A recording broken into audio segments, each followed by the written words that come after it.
Alrighty, welcome, ladies and gentlemen, boys and girls, and everyone in between to another week of Pro League analysis. Now, I mostly do Pro League games. I may start including some Challenger League games as well, as that is now kicking up now that we're in the first week of April. So if I see any games that I feel necessary to analyze, or if the community comes back to me and says, yo, break this down for me, then I might start introducing Challenger League games into the analysis as well.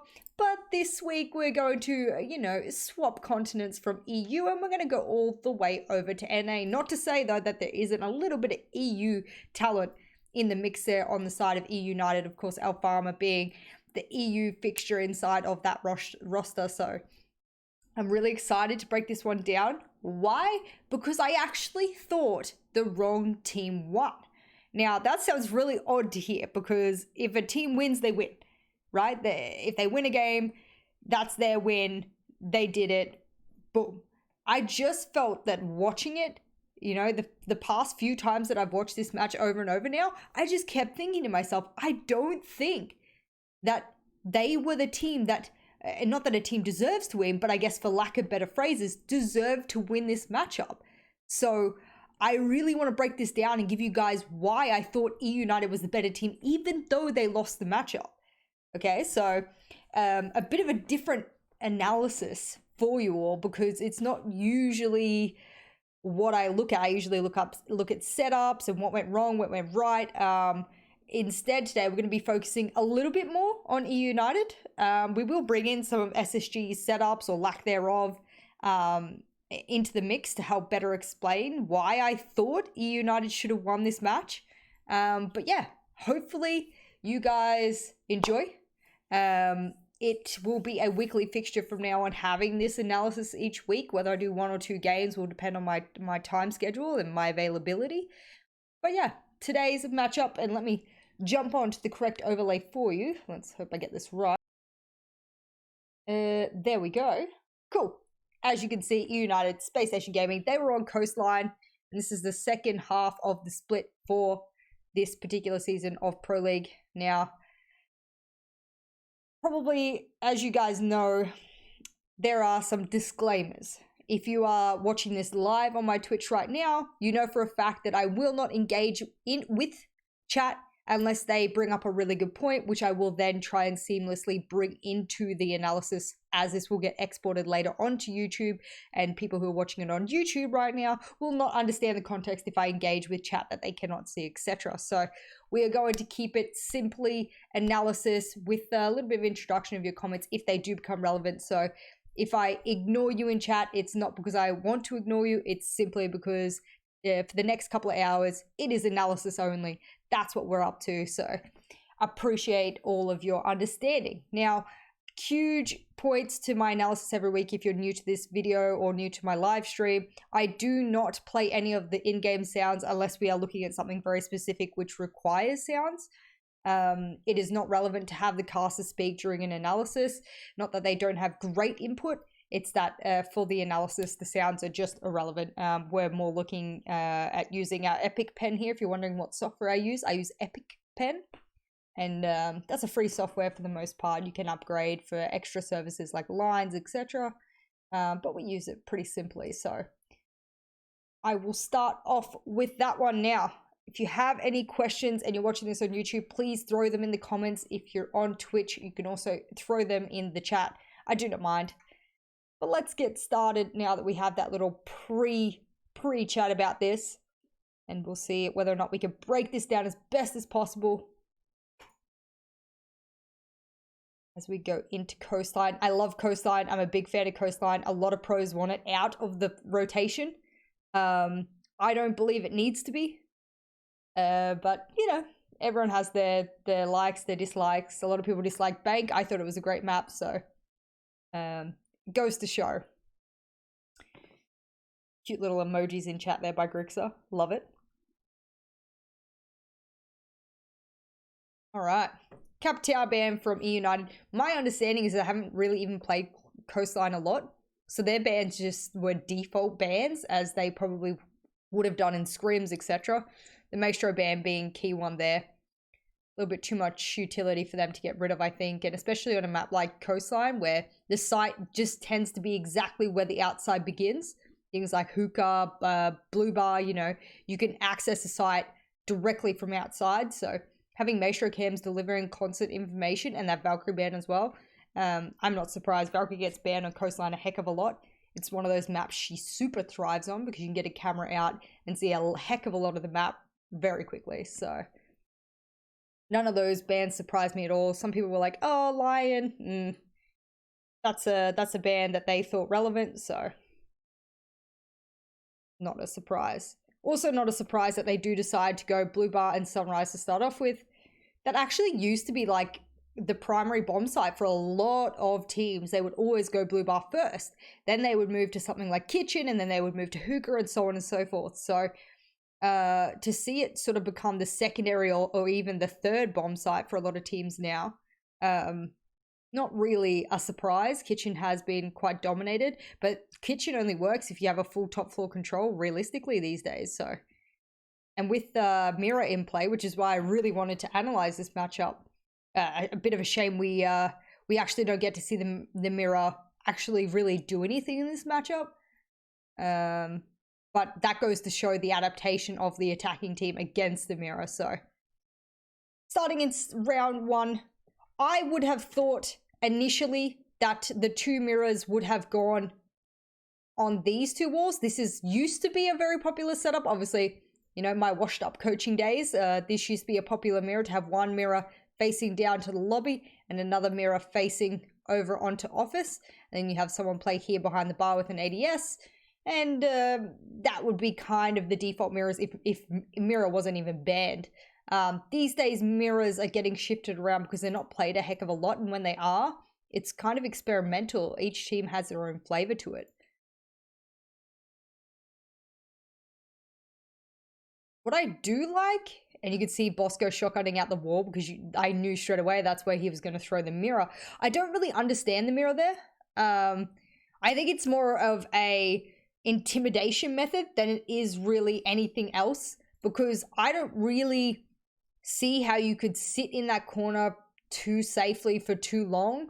You could, I mean, Hibana's not banned, so you could just Hibana it really quickly. There's no wall denial. There's nothing like that. I don't know if there, and there isn't. That's a smoke there. That's not even a mute. So yeah, I'm not entirely sure whether or not it's just, oh, we have to get rid of this requires utility, or the intimidation that someone could be behind there, very possibly.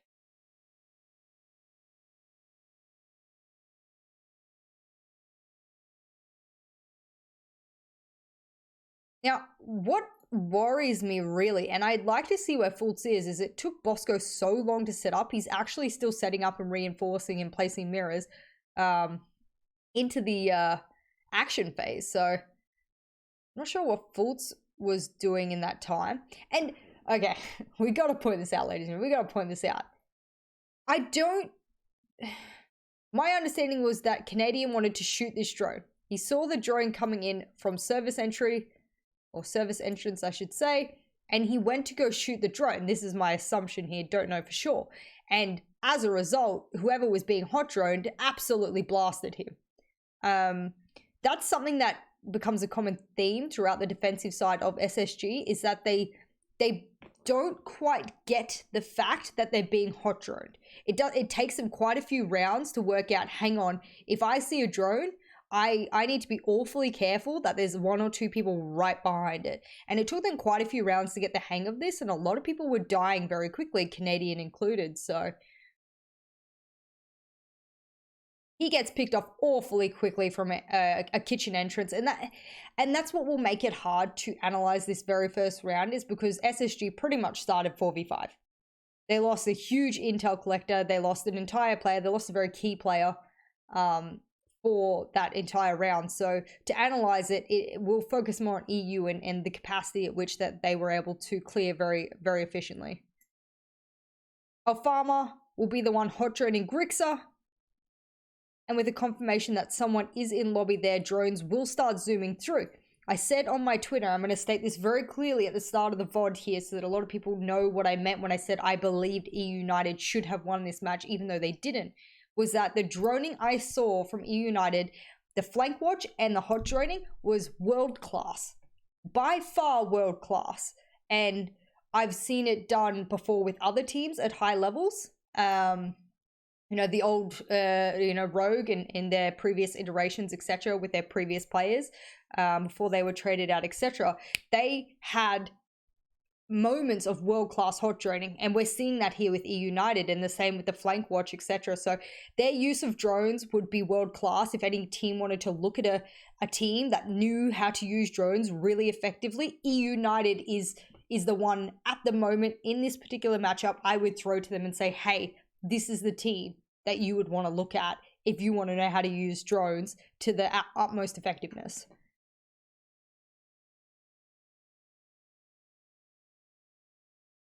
And you can just see how many drones are zooming through. What I really want to point out as a super key point, the people droning, and I said this when I watched the G2 versus Rogue match, was that I saw Cantor Ricchetti on the Zofia droning himself, and people are like, what's wrong with droning this? No, I will argue this to the day I die. No fragger who is tasked with roam clearing, aka these two in this particular moment, should be the ones droning beyond their initial entry. I don't mind droning yourself into a room to give yourself access to somewhere, but beyond that, that shouldn't be your job. Unless these players have lost all their drones, of which they have not, then there is no reason a fragger should be on a drone. There is no one can start a coherent argument with me as to why they should be. It's unnecessary. It is so unnecessary unless you're placing a flank drone, you're doing something with the drone that doesn't require you to get on, off to see where someone is that you want to engage with. It's not right. I will always refuse it. So it's good to see the two flex players, of which you could kind of argue Kullat's the support here because he is on the hard bridge, but there's no real support on a map like Coastline. You know, the other players kind of become flex. And Alfama and Kullat are the ones droning for the likes of Grixer and Fofo. So very clear here. The droning in round one has already shown world class instantly for eUnited. Players are close enough to act on the information.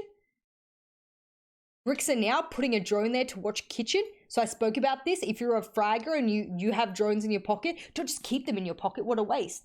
Place them for flanks. Place them for lines of sight. Place them. And you see Grixer has another drone. I don't know if this is his drone because it does look like he has the two out there somewhere. So quite possibly he's been the one to place them for lines of sight. If you're a fragger and you want to be helpful beyond death, beyond just being a fragger, place your drones in key flank, rotate, lines of sight areas for your team so that when you die, you've already got really, really good cams to give intel to the players who are still alive.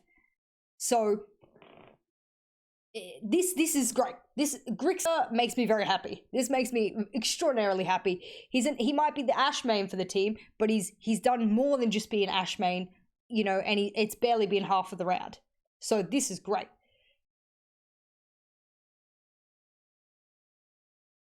Now, Grix has been able to give the call that there was someone upstairs. He's checking his other cams as well.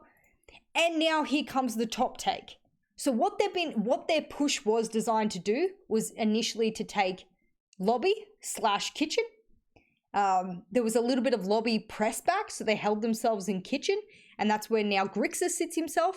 Fofo now has rotated up with Yeti and Alfama to take top control, because those will be the people who want to take vertical control from above. Alfama will have breaching charges without a doubt. I highly doubt he has a claymore. Obviously, Fofo, he's got the claymore, but he also has 2 impacts, 2 stuns. And Yeti, being the opportunist of being able to hold the flank, etc., get some kills from above.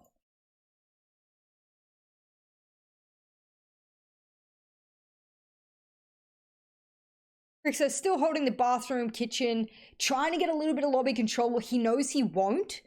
There's been a clear call as well that someone is in lobby, so you can tell that that's what Fofo kind of wants to help deal with, is that person in lobby, which is sort of giving Grixer a little bit of problems. But there's a lot of people on SSG. And let's skip back to this. Now I wanna kind of show the outline if I can. I don't think I really can. No, I think it's rather blurred here, so you're not really going to get the full impact. What I did want to point out was that the problem with SSG, and again, they lost their a key player to start off with, so take this with a grain of salt, please, please, please, was that the people who I would designate the two roamers here, the Thinking Nate, obviously, on the Jaeger and Rampy on Vigil, they were so far away from each other. And Coastline is a map where you can get cut off very quickly. And if you don't have someone there to triangulate a pinch with you, or to get the triangulator refrag at the very least, you'll lose numbers very quickly with no refrag ability.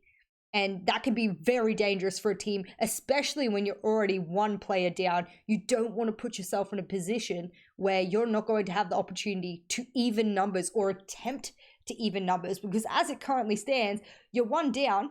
One of your roamers is isolated, another one of your roamers is isolated, and you have two people on site.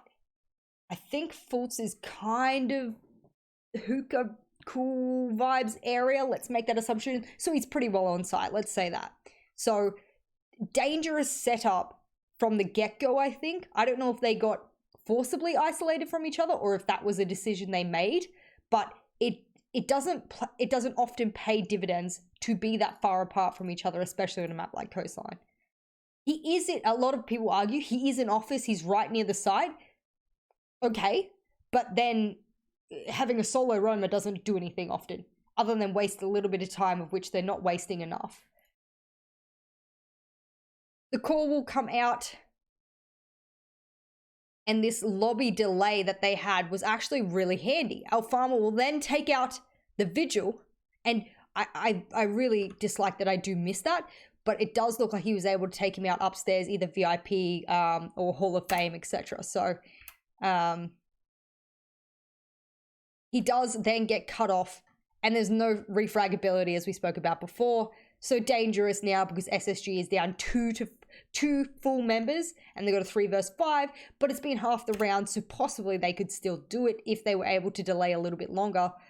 But that's not going to happen. Why? Because now we have all 3 SSG players defaulting back to side. I mean, there was really nothing that Thinking Nade could do, because he was just not in a position to react to the roamers. None of the roamers were coming, I guess, bottom security or lobby. They were holding angles from afar. No one was pushing luggage stairs, white stairs or anything. So Thinking Nade actually had extraordinarily little impact on that round as a whole. Or so far, we should say.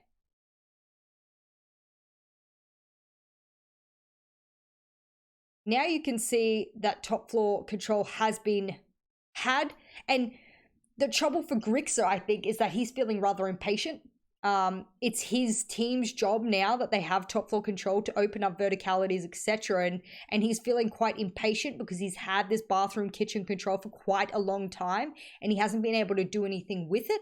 Obviously, great patience from him to stay there, stay put, hold the rotate, hold the ability for any of the SSG players to move out into kitchen, into hallway, into lobby at any point. But it's starting to take them a little bit of time now to get this verticality that they needed to have done about 30 seconds ago. Yeti holds cool vibes, of course. I assumed he would hold the flanks purely because he doesn't really have any utility to help with the verticality. And the DMR ACOG, which I'm assuming he's running, also is not that great on a vertical spectrum. Finally, we get call out above, but he has flashes, so he's not really handy above other than to use the verticality. The big issue I had with this tape was they had top floor control about a minute ago when they killed Rampy on the Vigil, and no one decided that the first priority was to open up on top of bar, because of it, 2 key spots that someone will sit in Sunrise is behind the bar and behind couches. So you have to understand that if you want to open, if let's say you've only got 2 breaching charges left, number 1, behind couches, which means over near the hatch on hookah, needs to be opened up. And behind the bar, which is right where you see Alfama standing now. If you open up here, you can see anyone behind the bar. So you must open these vertical holes, because it can be extraordinarily easy to just sit in bar if no one's opened up above you. So I am worried that that was not a priority for them to begin with, and they've got less than a minute left. I love this as well. This is great. Poor thinking Nabe moves out into actually a pretty good position. He's quite safe from a lot of angles, and all he's doing is trying to challenge the Cool Vibe stairs. Unfortunately for him, the carbine is a little longer than he bargained for, and Grixer can see that from a mile away. So he can see the barrel, and even Fofo has a go. Fofo says, no problems, let me stun him. I mean, I felt like the stun was super unnecessary, because thinking Nate wasn't looking in this direction whatsoever, and you would have seen his barrel turn had he have wanted to engage with Grixer. But Fofo decides to send down an entire stun to make sure that this gets done for Grixer, which I thought was amazing sort of response to such a very quick call out. Free fires come out, he goes down. What I didn't understand about Yeti moving down Cool Vibes was that I don't know what utility he had in his pocket, because they never hovered over him, so I would have liked to have known what he had, but I would have thought that he would be far more successful being over by Callout, who would have been able to give the ACOG angle over to double doors, whilst Callout ran in behind the bomb and planted. Grixer holding the line of sight of cross from kitchen door, and then Alfama holding the vertical from above. I'm not sure why Yeti decided to move down. Miscalculation, I'm not sure. I don't know what that was about. Anyway, he gets saved by Grixer at least. This was unfortunate. Look at that. I mean, when you're a 1v5, that's scary. That's an awful position to be in. Standing in front of an open door to the outside. You've got a Vector with not a lot of ammunition. It doesn't have a lot of range. Yeah. What tilts me, and I want to back this up like a tiny bit. I wonder if I can get this as he comes in. All right, I'll try and do it as is. What annoyed me was that eUnited actually didn't deserve this particular round the way they deserve future rounds. Why? This is all still soft and unbreached. So is a little bit of this. They did open a little bit over here actually, which you could see the angle down, but it's not actively being held because the hatch is open. So Alfama decides that he's going to watch the rotate here and angle down at the rotate rather than anything else.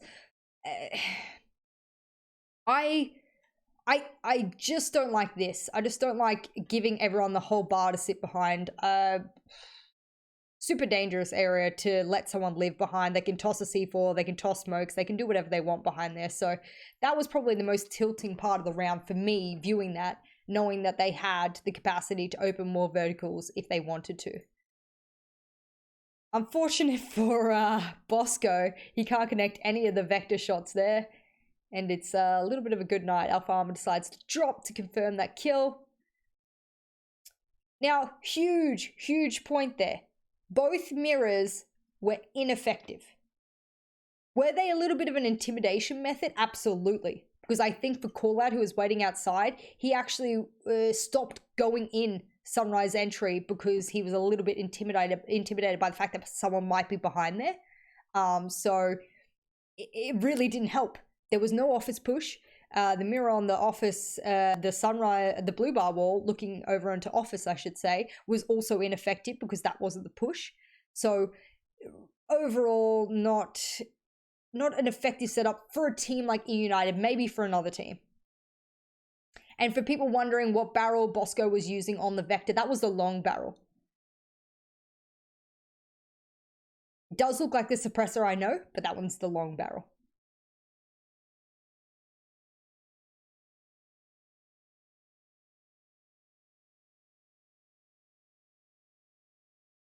Going into round 2, SSG decide that blue bar wasn't really their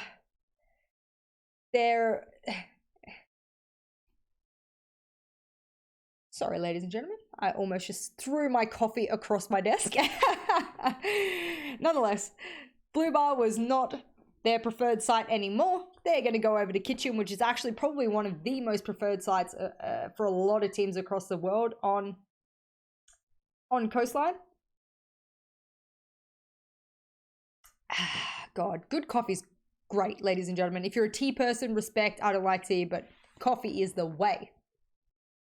Now, probably number one thing to point out, if we want to maybe focus a little bit more on SSG at the moment, is they've still got the pulse on kitchen. I think pulse is so good, so good. You can stay on site, especially in these sections here where it's rather safe for you, even a little bit here as well. And you can dance around on the rotator bit as well, being careful of the line of sight from service entrance, of course, and also on triple wall, because if people are upstairs opening verticals, you have the possibility to C4 extraordinarily easily. What I would have liked to have seen was maybe a mute rather than a smoke. And that would have given the opportunity for 2 C4s, because it is very obvious from the first round of eUnited attempting to get that vertical control that is something that they prefer. They prefer, and why not? It's Coastline. You should always be getting vertical control. You almost guarantee a win if you have full vertical control. If you lose your gunfights, of course, then that's where it goes south. But if you get vertical control on a site like kitchen, you're almost guaranteed the win. No one can rotate back if you open up over bathroom, if you open up over the rotate, if you open up over this side of the rotate, if you open up next to bed and have the angle onto door and rotate, you can't do anything. So I would have liked to have seen another C4 to help accompany Canadian so that he could toss one C4 and then they could use his scanner to then ping, and when someone was standing still, boom, get him. Yeah, I would have liked to have seen that rather than a smoke. I just think that if someone decides to start a plant, let's say if they decide to start a plant in service entrance, there's not a lot of places you can be as a smoke. Let's say you sit here or you sit here with some holes on the top of the walls, let's say, to try and, you know, spring a smoke over, or you try and smoke through the wall or whatever. I would say bathroom's not even the safest place to sit. If a plant's going down, yeah, I just don't find smoke to be a very valuable operator on sites where a lot of breachability can be gained above and there's not a lot of safe spots to sit as a smoke. So a couple of issues on the lineup there that I felt could have been better resolved with other operators. Of course, completely up to them which operator lineup they run, which strategy they employ. Doesn't really matter. That's completely up to them. But also wondering about the whole Dokkaebi setup. Dokkaebi doesn't really bring a lot to the table other than the calls. So I think Yeti's sole purpose is to help flush out the roamers. I think his sole purpose is his logic bombs. Unless he has a big, excuse this phrasing, a big hard-on for the DMR. I don't know why else you'd sort of pick Dokkaebi over other really key operators that you could take. So, and another really big thing I want to point out, no need for the Habana, no need for the heart breach on this site whatsoever. You know what? They've now got a IQ and a Thatcher. That's huge. That's huge. People talking about this 20-second meta. Nah, not when you've got an IQ and a Thatcher and the entire roof is breachable. Insane. Love it. Love to see it. If Thatcher's on the board and you don't play it, don't complain to me about the 20-second meta. You know what I'm saying? So let's see how this round goes. But I love it. I love the setup on the attack so far. Yeah, obviously Grix are only existing to frag out, let's be honest, and to leave his drones and key lines of sight. So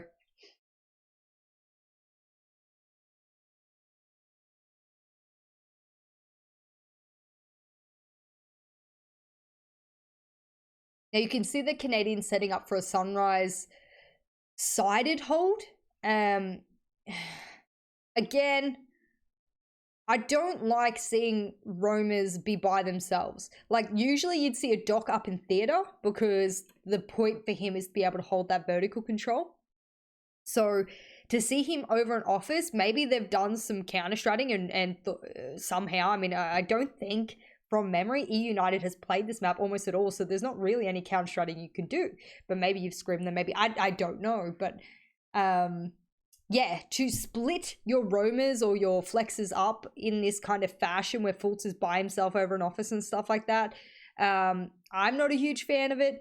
I don't know why he's over an office. Maybe he's collecting drones. You know, you can see the drone there. So he was going to collect drones and stuff like that. Do a little drone hunt, which is really important if you're an operator that only needs to, you know, maybe do a bulletproof cam and a couple of reinforcements. So yeah, I think this was a downfall for SSG, and we'll see as the rounds go on. You know, sort of being as solo as they are, not really paying dividends for them.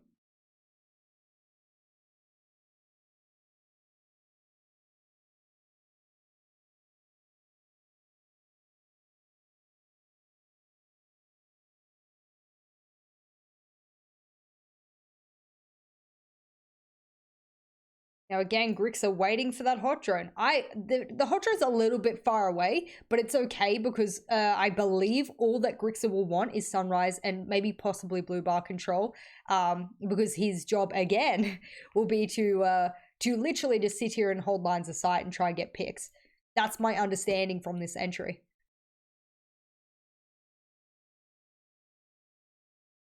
I also believe that Fultz with the dock is actually laying in. Yeah, he was. He was laying in office under the desk, possibly. I don't know if the drone got in before or after. No, it wasn't even in there. Or again, because he was under the desk, missed him. And Fultz gets a free kill there onto Fofo, who's quite an important operator. Now, a lot of people ask me why someone sits out on Ferrari for so long. Lobby control for the defenders is huge. If you have lobby control as a defender, you have quite a lot more control than it looks top down. So it's an area that if you're an attacker and you can get control of, can be a huge benefit for you, a huge tick off the list of things to do on your attack. So when you're one down especially, you want to try and get that control as well. Now, a lot of people ask me also before, I'm seeing in my chat, what's a hot drone? A hot drone is when you have a drone that I was gonna say it like runs. A drone can't run. That goes in front of your roamers, your roam clearers, I should say, and gives them live pinpoint precision accuracy on where someone is so they can act on it instantly. So I give it the 2-second rule, where if you're roam clearer or roam clearers, because you should be trying to pinch or push together, etc., and you're following one of your flexes or support drones, it should be no more than 2 seconds ahead of you. Why? So you can act on the information instantly, so that that player can't move, so that player can be pinched very quickly, and a live ping can allow you to push onto someone with almost certainty. So that's what we talk about when we're talking about a hot drone. We talk about the drone being within a few arms reach, a few seconds reach of your roam clearer, so that they can act on information extraordinarily quickly. So if you're not sure what a hot drone is, that's what I mean when I'm talking about that. Now, I want to keep going back to this. Grixer, again, this is like his full-time job, is to take control of one of the rotate rooms, the rotate carts, of which Sunrise is a rotate cart. No one can go up or down Cool Vibes. No one can come out of kitchen door over to the Cool Vibe stairs or anything like that. He is there to hold that line of sight, and he is doing it with a drone. This is what makes eUnited one of the best... We used to say, and I used to say a lot, that NA had the worst drone economy in the world. And that's a huge statement, right? If you're going to say a region has the worst drone economy in the world, then you had better have something to prove it, right? I'm seeing some of the best drone economy in the world with eUnited, who happens to be an NA team.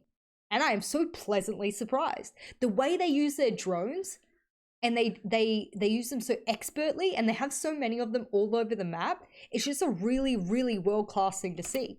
So Grixer is the one that literally sits in Sunrise probably for predominant amount of the round. And his job is to just pretty much hold anyone rotating out. Now, of course, Alfama. This I didn't like. When I say I didn't like, the drone came in from Alfama, and what should have then happened was, and I don't know where this other drone is from Callout, looks like it's in his pocket. Callout should have thrown out another drone and then hot droned if they wanted to push this dock. Instead, Yeti decides to move up. He's got a DMR in predominantly close range, so it can be tough. And Alfama's still outside, so he's actually not pinching. It's a 1v1 at this point. So Fultz gets the kill, and no refrag can happen because the pinch wasn't called. So, yeah.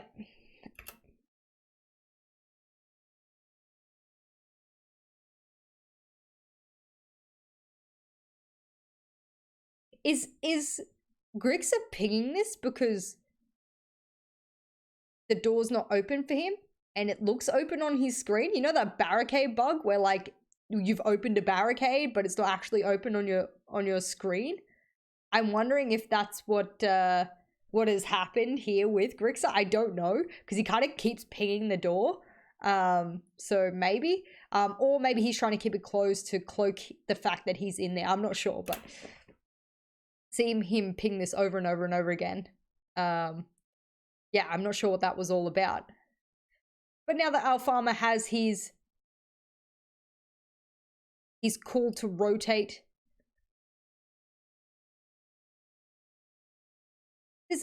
only half of the round has gone past, right? So worrisome that there is no vertical control when vertical control could have been had very easily for eUnited here.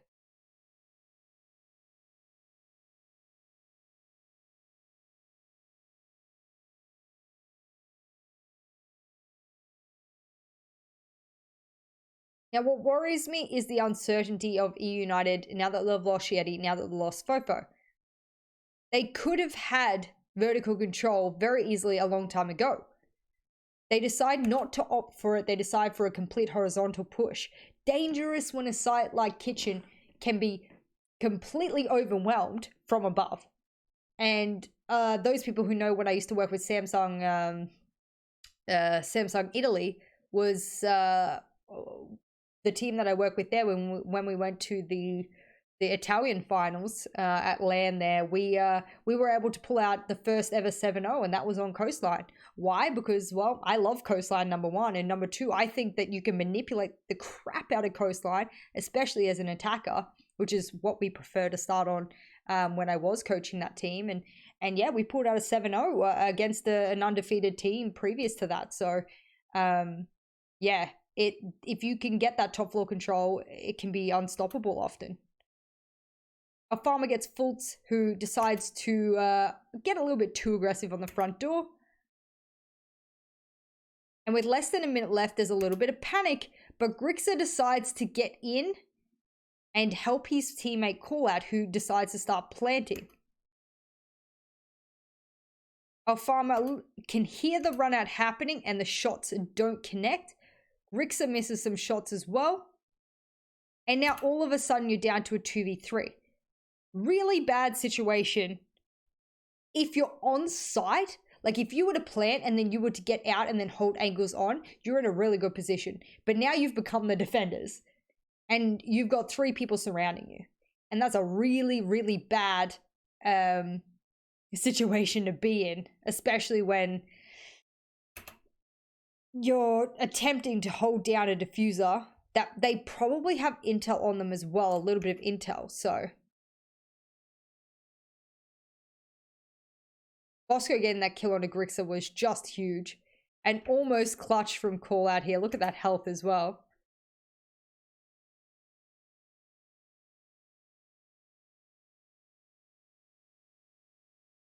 Now, you're going up against a Carbine, a full health thinking nade, and a barely any health call out. That's rough. You know what's even rougher? Don't mean to be the bearer of bad news. He still had a Claymore. And this is one thing that I really... And let's actually go back as well. I'm going to bring this back a little bit. When we go back onto Grixer. Grixer still had a flash as well. Now, it's okay. It didn't really matter, actually, because they didn't need to cook any ADSs. There was nothing that they needed to cook. He used one to try and flash onto triple wall initially when callout was planting. That's fine. What I struggle with is the constant argument of this 20-second meta when there's a lot of attackers in every region that end the round with utility in their pocket, and then they complain. You know what I mean? Like, callout still had EMPs in his pockets, for example, and he didn't use them above or around windows, etc. like that. So I don't want there to be constant complaints from the community that this 20-second meta is ruining the game, when what's ruining the game is people's inability to learn how to use or prioritize utility. So this is a problem we are consistently seeing, and of course Fofo dying limited them as well even further. So some utility in the pocket, probably not great. Like, if you don't have a plan for your Claymore, why don't you just swap to breaching charges and then get vertical control alongside our farmer, who also would have had breaching charges. You got Fofo and Grixer, who also have soft breach ability. So I don't see why not, but their strategy almost works out for them. They focus on the objective, which is the plant, and it almost works out for them. And as we can see, Thinky Nate is able to get the drop shot down onto callout. He actually almost dies as well. Had callout had a little bit more HP, he would have won that duel as well.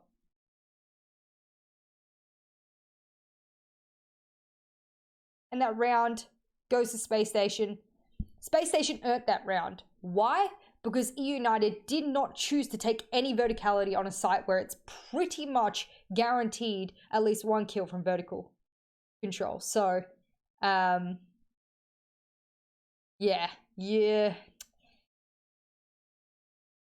I'm not telling a team what strategy to run, why to run it, nothing like that. eUnited should run the strats that they think best. But given how they performed in round one, getting vertical control, and they didn't even exploit the full amount of vertical control they could have, imagine what they could do if they exploited it, you know, tenfold of which kitchen and bathroom and service entrance allows. So would have liked to have seen them use that utility rather than keep it in their pocket.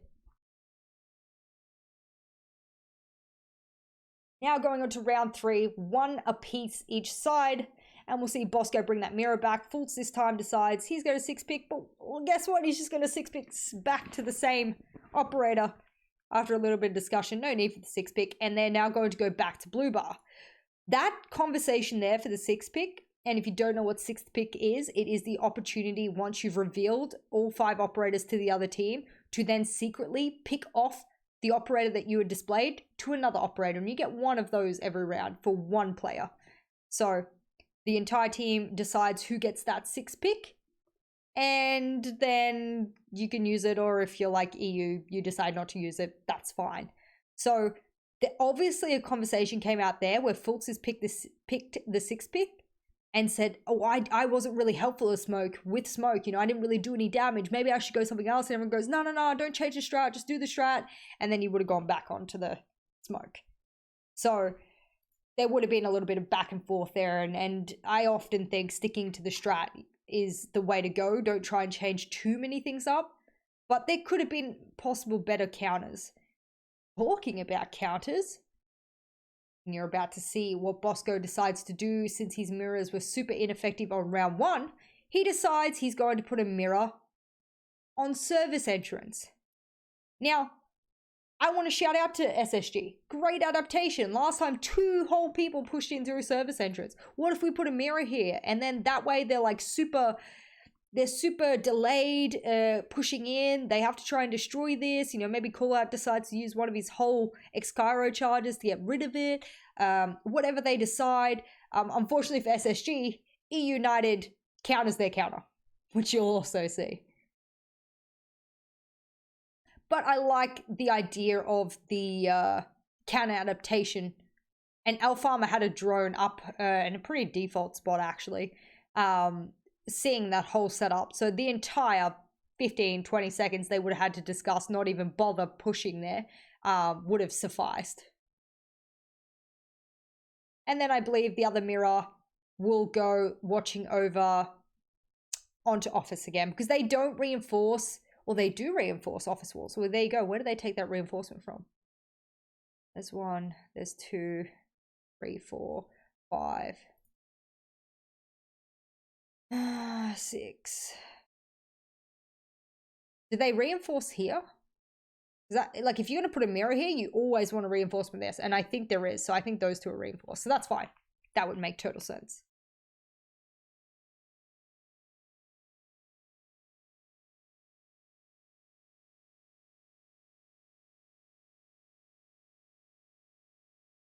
And drones go zooming in very quickly for the attackers. And you can just see that they've swapped their spawn. Like, really quickly, you can see after Alfama called that they set up a mirror over on the service entrance, none of them spawned there to push service entrance. They weren't even going to bother. Why? Because they wanted to avoid that bit of utility. And I know I'm constantly bringing up the 20-second meta, but sometimes when you're faced with something in a setup or in a strategy that you don't think you'll have enough time to deal with, you come up with, or you push the other side away from that piece or that large chunk of utility. You know what I mean? There's not enough utility in defenders' pockets to completely fill up both sides of the site or both sides of the map for a push. You can adapt to what's in front of you, and that's exactly what we're seeing here from eUnited.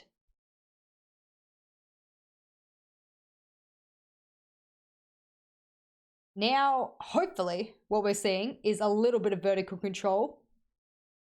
You see Grixer, he went to Repeller, bait the run out from service entrance because no one pushed there initially, so I think he thought someone would then take advantage and run out. And now, finally, yes, we see eUnited move upstairs for what looks like it's going to be a vertical take. They did this last time. They didn't quite open up as much of hookah that I thought they should have. But going into this round, we could see that their droning is super effective. They've got 2 people out on the balcony. They've got call out ready to open up lines of sight with the Habana, which wasn't banned. And the call outs come that there are 2 people over near White Stairs or luggage. Now, good thing for eUnited is that people being over on theater and luggage stairs doesn't mean shit for them. And excuse my French, that doesn't mean shit. People can dance over in security, or they can dance over on White Stairs or in lobby all they want. It actually doesn't impede getting vertical control because the site is not lobby. The site is not security. The site is all the way on the other side of the map, all the way on the western side of the map. So by having a really disciplined team, you can come to the conclusion that if people are roaming, especially without C4s, right? We have 1 Jaeger, 1 Vigil. They don't have C4s. They don't have the capacity to do shit from underneath. There is nothing they can do. So why worry about them if they're dancing around in lobby or security or bathroom or whatever if you don't need that control? And I think that's what makes eUnited a great team, is that after a while they realize, well, those people running around wasting our time, and I'm doing, little bunny ears, you guys can't see me, but theoretically wasting their time actually doesn't waste their time because it doesn't stop them getting vertical control, which should be their objective. And now you can see Grixer doesn't give a flying F that anyone is roaming because it hasn't stopped him from getting that VIP control. It hasn't stopped him from being able to help get that vertical control above that they need. And now the drones come in. Yeti's going to hold the flank as he usually does from White Stairs because that's where they were last spotted. And Fofo is on his drone making sure that drones are set up for the flank. I believe Fofo was setting his drone up, and I spoke about this last time. Roamers should never drone for themselves. Their drones should be used for lines of sight, flanks, etc. I believe he was setting his up on the top of White Stairs to watch that flank. Oh, if you're watching this on YouTube later, or if you're in my Twitch chat right now, I have a question as to what the 20-second meta argument or crisis is at the moment. There's a lot of argument around there being so much utility that attackers have to get rid of, is that they're left only with 20 seconds at the end of the round to even execute or to even make use of what they've finally been able to get in the map and make use of their time.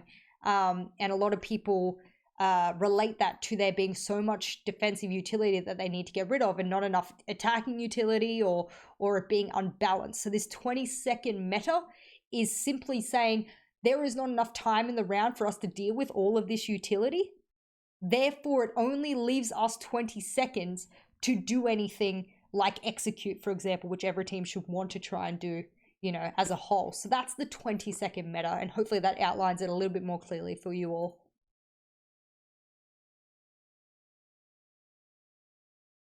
Now, over half the round has elapsed. Again, eUnited being like, they look at the beginning of the round like they're really quick, like they get that quick control into VIP, Hall of Fame, etc. And then they kind of slow down unnecessarily. I don't understand why. I don't understand why, like, okay, they've got Canadian on the mute, so they know that there's 1-2 C4s below, so maybe that's possibly what they're trying to bait out. And that's why you can see them opening up verticals from outside. See Grixa having a go as well.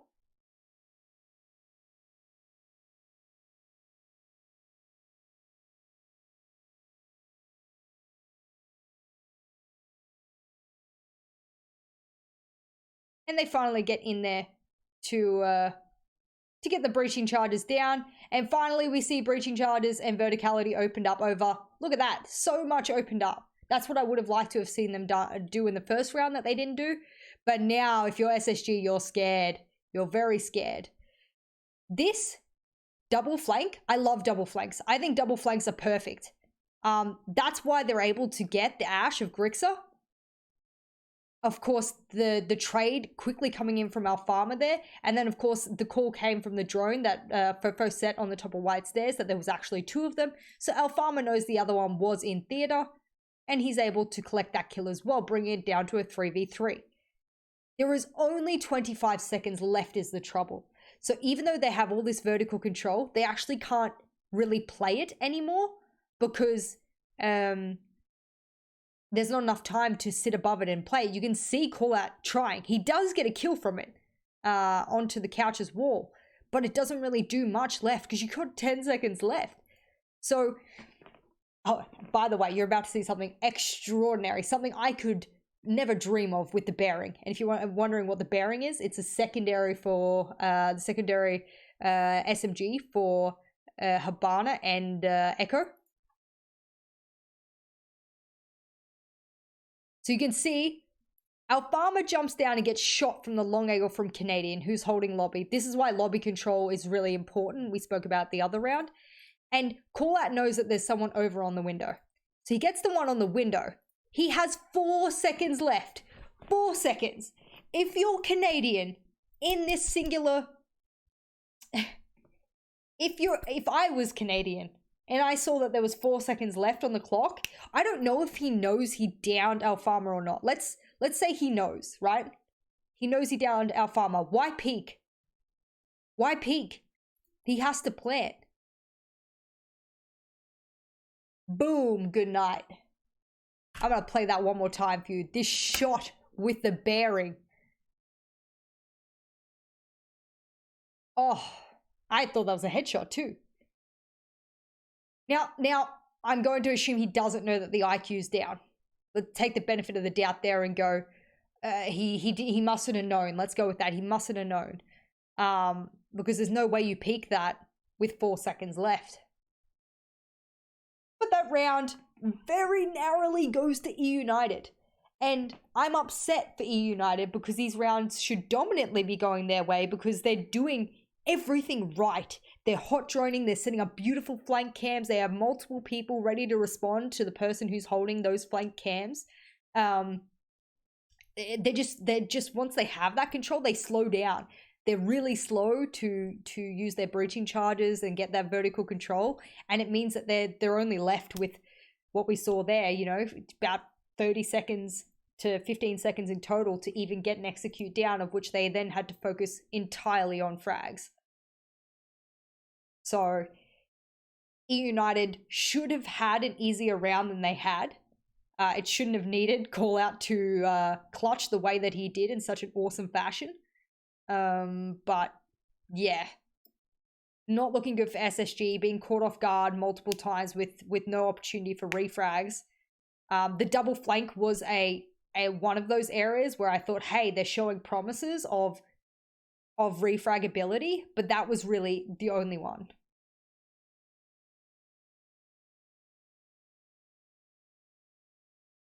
Now we see a hookah hold. They've done kitchen. They've tried blue bar. Now they're going to go up to hookah. Now Rampy's going to take that mozzie instead. And Canadian hopefully stays alive on the pulse a little bit longer.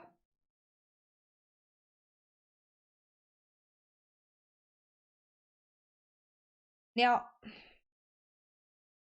he is on white, isn't he? Yeah. Okay, so good. So we're seeing two of the SSG roamers close enough to refrag or pinch someone if they were to push that way. This is super important.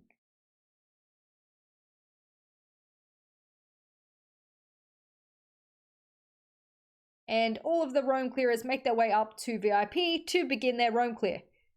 They throw their drones in first to see if anyone's there, and then hot drones will follow for them.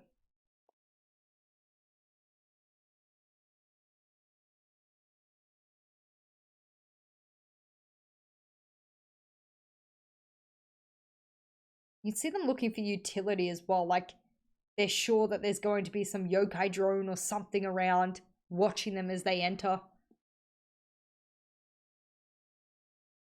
Call Out able to open up that wall pretty on easy. This I like as well, and I speak about this every analysis. Something I call perceived pressure. I call it PP. So typically me. Yes, PP as its shortened name.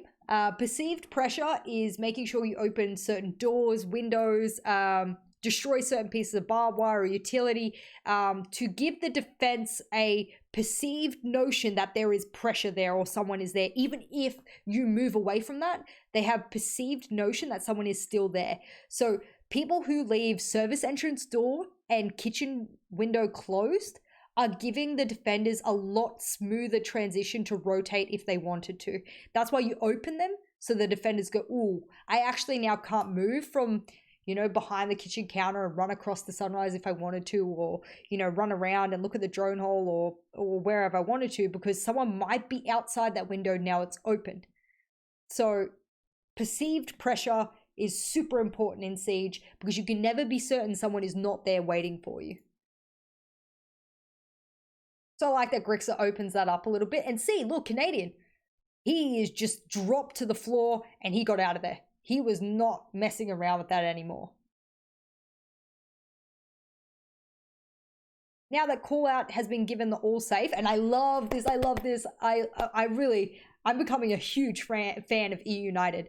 I loved that Call Out waited. He was the one droning for his team. You can see one of his drones out there. And once the call out came from the rest of his team that it was safe for him to drop, only then did he come in to open up the wall. Why? Because if he had got in before that and accidentally died, then the VIP wall couldn't have been opened. So therefore, eUnited knows that Call Out is one of the most important operators for this round and this push, so they leave him on the roof until every other player gets in and calls it safe for him. It's such good tactical awareness and such good game sense that I love it. I just love it.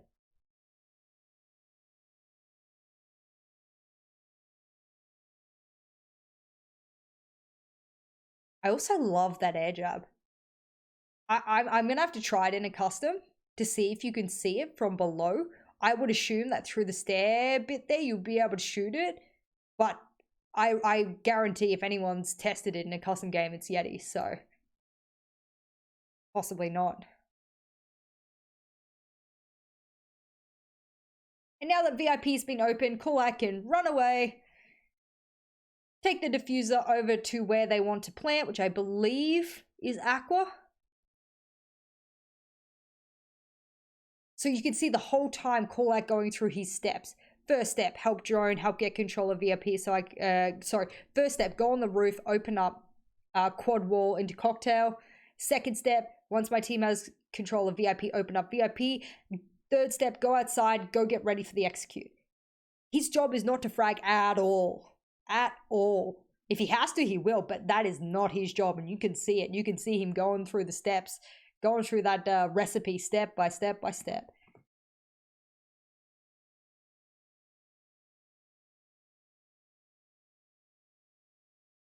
Great little bit of aggression there from Bosco, but unlike SSG, EU will throw in a refrag there. Not onto the same person, but onto someone else. Close enough. Oh, and another refrag. Boom, boom. Double kill for Fofo, because he was close enough to his teammate Yeti to act on the traces as information for him. So that's an easy double kill for, not an easy, I wouldn't say, but that's a boom. Look at this as well. Oh my God, ladies and gentlemen, I love this. You just know that Yeti, who is their main flank hold on this team, is sitting on that drone above White Stairs, screaming at those boys, going, boys, someone's flanking White, someone's flanking White, someone's flanking White. And instantly, Fofo and Grixa go, don't worry, man, we're going to pinch him. Gone, gone. SSG's flank is fucking eliminated multiple rounds in a row. They can't do shit because the flank drones are too good. They're too good. You can't do shit. And the people waiting there to counter the flank, well, not even the people waiting there, it's that eUnited has the response of instantaneousness. They were instantly responding to the call from the drone. I don't have to be in their team speak to know that that's what went down. I also love that the hole that Callout made on quad wall actually works against them as well. It really does. You can hold a line of sight from cocktail all the way onto luggage at that point. And it can really stuff you up.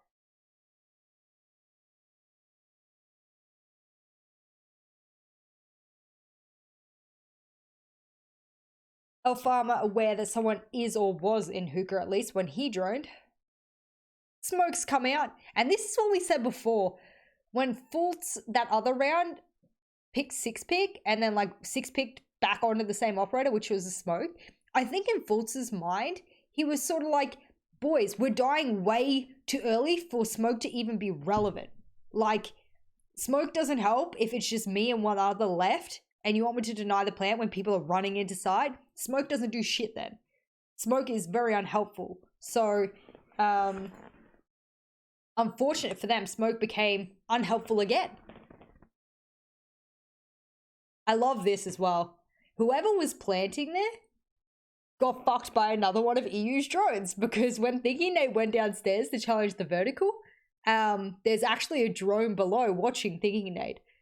So SSG was just getting railed by counter intel against them over and over and over and over again. Like, there was so many eUnited drones spread around the map, and I think they even pinged him as well as he was coming up. Just crazy. It's just crazy to have so much intel.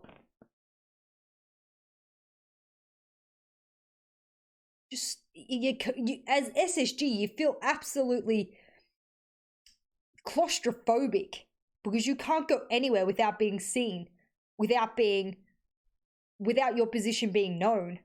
You couldn't even deny a plant because there was a drone below watching someone run underneath. I mean, they didn't even have to challenge it. No C4s from SSG there to challenge it all either.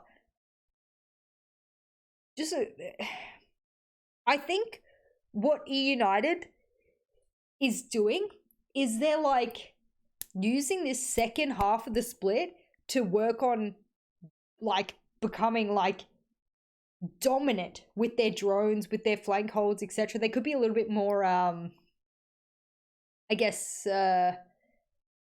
dominant with the way that they take room control and stuff like that, and start to open up verticality and stuff. We spoke about them being slow, but I think they're using the second half of the split rather than to be a dominating force mechanically and stuff like that. We're seeing them focus on things like droning and flank watch and everything like that, and it's if they keep that up, they're going to be a really good team. Really good team. I'm really impressed by them. I don't get to watch a lot of NA Pro League, but the matches that I do get to watch, this has been one of the most impressive to watch. Really systematic use of drones that we aren't used to seeing in NA.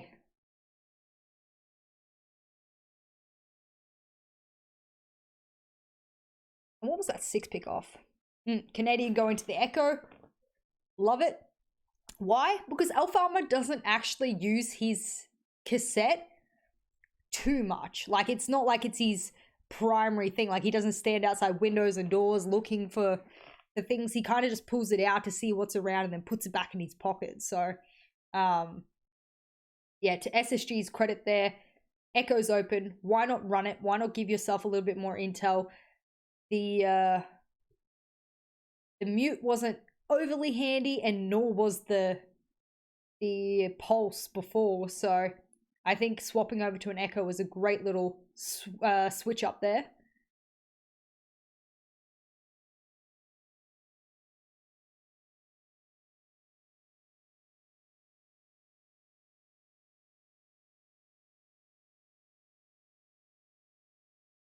And we just see a pretty default setup there. That confused me, how there was a drone just sitting on site. Like, what was this? Whose drone was this? I'm actually going to find out as soon as it goes X. And whose drone was directly in the drone hole of the kitchen? God damn. I go from praising them for their drone use to wondering what the heck is going on. All right, let's see whose it is. It's Alfama's in the middle of the room. Oh, no, buddy. All right, whose is in the drone hole? Was that Yeti's? It was Yeti's! No! No! That's 3 drones gone before the round even starts. That's insane. That's awful. It's actually awful. You know, 1 drone is, boys, come on, don't do that. 2 drones is, Jesus Christ, boys. But 3? That's a lot. That's a lot. That's a lot. That's a lot. Let's see how it fares for eUnited in this round. I wonder if that initial Dokkaebi call and these players here was a fake rush, or if they were going to rush and they realized it was completely hindered by Bosco's smoke.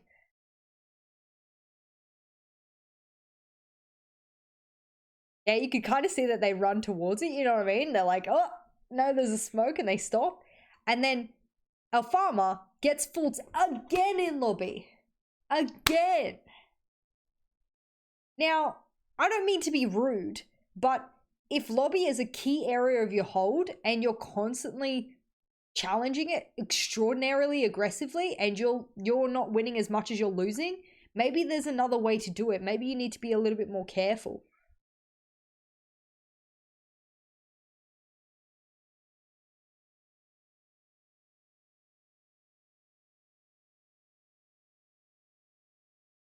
I love the golden gun on Yeti's DMR as well. Love a good golden gun skin. Again, Grix's job is to just sit there for half the round. Now, I know everyone will probably argue someone else could have done his job. Yeti, for example, but his job is to hold flanks for the people above. So please, please, please don't mistake what Grix's job is, and you're just saying he's sitting there doing nothing. No, he's doing a lot. You just can't see it. He's checking his drone over and over again, which sits over here. He's making sure that no one rotates, and if they do, he is there to challenge them directly, and he's doing so from a really, really safe position.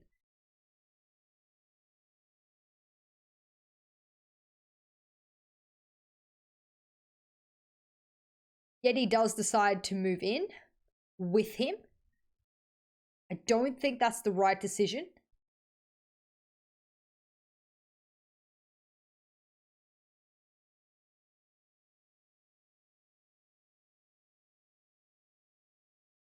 You see them looking for those yokai drones. Where are they? Where are they? You could just have Alfama go outside kitchen window and like scan the room to see where it is too. Which I think he actually is doing now. As I say that. Oh yeah, I think he spotted it. Nice, nice, nice.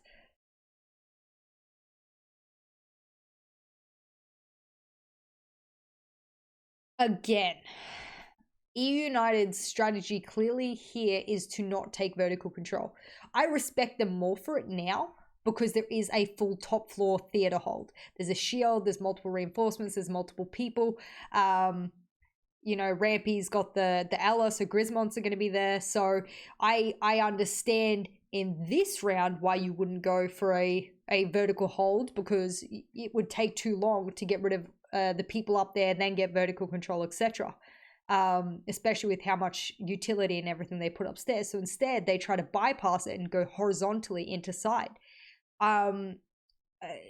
That's okay. That's an okay counter. That's an okay adaptation. But it looks to be eUnited's default kind of push. That's the second smoke to go out. So there's only one more smoke on Bosco, and there's over a minute left. So that's huge for EU. They're just trying to waste utility at this point in time.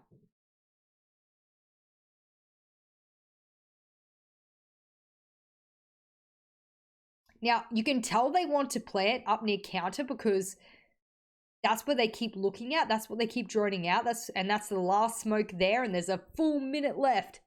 Huge.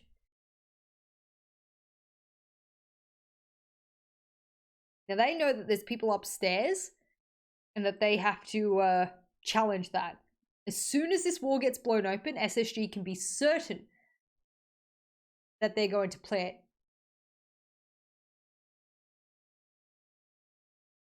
You can see Fofo get a bit confused there as to where he was meant to be planting.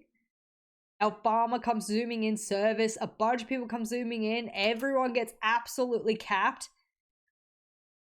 It's a beautiful plant. It's a beautiful job. It's just awesome. They just do a good job at it. They're just good at going step by step by step, and once they've done step by step, everyone goes, okay, is everyone ready to collapse on the site so I can plant? Yes, we're all ready. Cool. 3, 2, 1, go. Alfama takes service entrance. A couple of people run through kitchen. That lobby control is also gained if they have a person there to do it, and then the plant goes down. It's a great example of how to collapse onto a site. Now, I do want to go back a little bit. And again, no, I'm not gonna keep pushing on to the fact that there's a lot of attackers that still have utility in their pocket. That's fine. Claymore was used there at least. I don't know if we can sort of get any other. See, still got flashes in pocket. I mean, those kind of things worry me. A lot of people complaining about this 20-second meta, and a lot of utility still in pocket these days. But it was a horizontal rush onto site. Not a rush, but rather a collapse onto site. So it wasn't a necessity to get rid of the utility for eUnited. Nothing Rampy can do in that situation, honestly.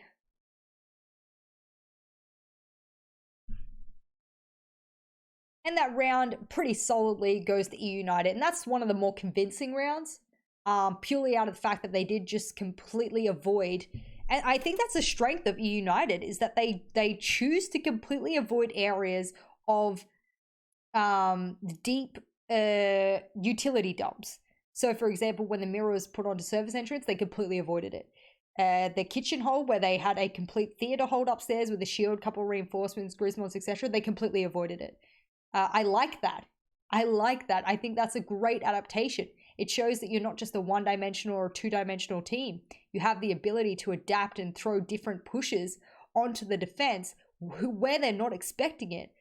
And it completely negates you having to deal with a lot of utility, a lot of reinforcements, etc. So I think that that's a brilliant way of dealing with what would otherwise be considered the current 22nd meta.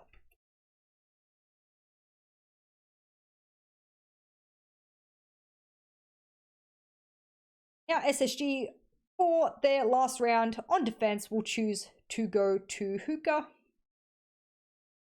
And they'll choose pretty much exact same kind of lineup there. Yeti flaunting what may have been a Ying, but alas no. And Rampy deciding that the roam with the Vigil has not been that effective, so Bandit is the way. And that'll purely be for the quad walls, which got opened up way too easily by call out. That's all that would be. They'll be placing those on that wall. You can see Canadian reinforcing now. Just important that those walls don't get opened up, because the smoke needs to sit there, and he needs to sit there for as long as possible without being countered. So those bandit charges will do really well on that wall, and that's another nice counter there from SSG. So both teams equally countering each other over and over and over again every round.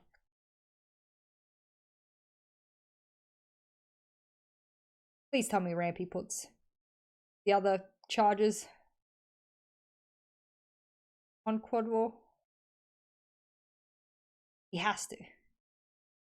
No. Surely. Surely he puts one. Surely Rampy puts one of those batteries on quad wall to save fulls. Surely. No way he just...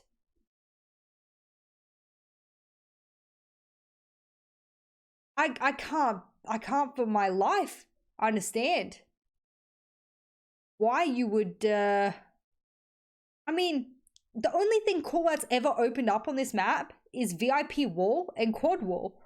So why did they need to bandit those walls? Like, I can understand banditing the mirror in theater, like, cool, no problems, do it. But why did they not bandit? Okay. Oh yes, the failed EU rush. I don't understand why Yeti went first. I don't understand that. I also don't understand why someone didn't go in hookah door. Call out was repelling. Our farmer should have been pushing in. Oh, he did. He died. Okay. Oh, God. Okay. Is there a battery on that wall? We got to work that out, fam.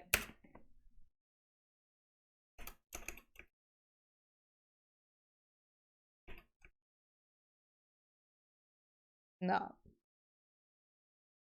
Oh, I'm mega sad.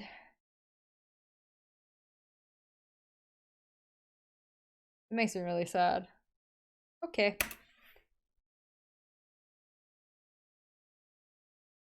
Anyway, failed rush by EU. They actually did it the right way. They did it the right way. Like, if you're gonna rush hookah, you have someone come through the door, someone on the window, 2 people came cool vibes. I think there was another one on hookah balcony as well. They didn't do it bad. They were just counted way too easy. The bandit, as someone in my chat just said, bandit trolling you? Very possibly. I myself am a huge bandit main. So that's one thing I definitely watch out for when I'm watching competitive games, is how people manipulate, you know, wall denial, especially with bandit, Kaid, mute, etc. Not really much to analyze in this round, ladies and gentlemen, as you can imagine, because when you see a rush, they often come down to who is able to take who by surprise, who is able to win their gunfights, and the coordination of the the rush. So not much to point out there. So we're just gonna zoom through this because not that cool. I couldn't have done a 1v4 clutch. Not doubting this man at all. But yeah. See, I mean, he loves opening that VIP wall. And the defenders won. And now we will swap over.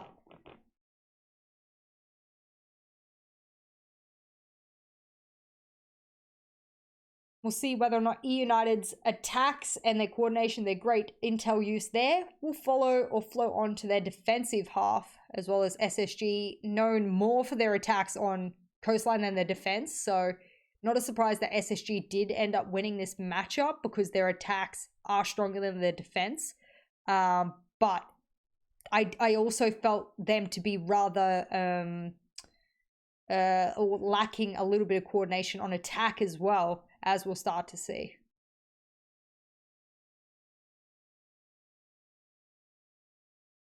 Good to see a Go-Yo on the defensive side.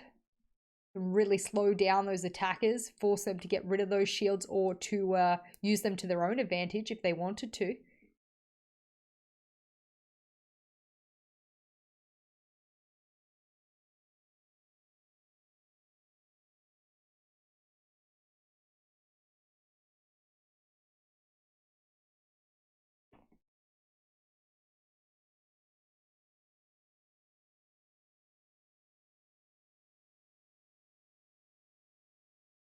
And of course, you'll see the typical theatre top floor hold from eUnited with a rotate out onto top of white stairs.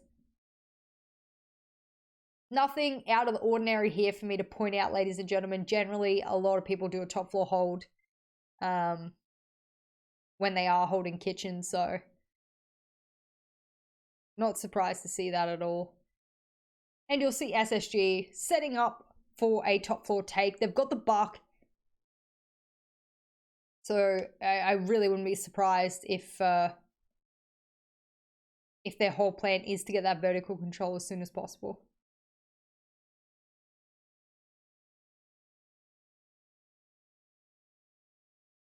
Bosco get that kill, getting that kill onto Alfama. I think that was over onto Sunrise. This is funny. You know what I mean? Like, how long ago they put that drone there, do you think? Because the trouble is that when you're on attack and you start attack, you're not expecting to need to go back on your drone instantly. I don't know when Fofo opened this door, but there's a drone right there, and it's amazing to me that you can kind of have a drone right where something sort of goes down, something so big as a prepared run out from Fofo. So really bad luck for SSG there, for Rampy to get taken out by a run out that possibly could have been avoided.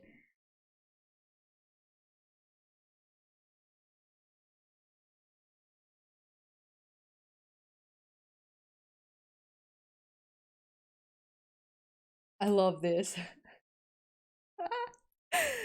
Another screenshot. Oh, poor Fultz.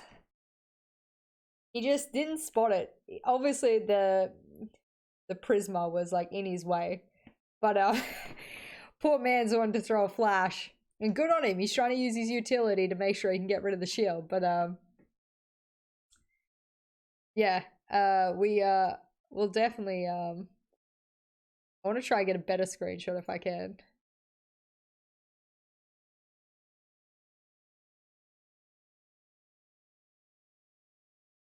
People know I love to screenshot those types of things.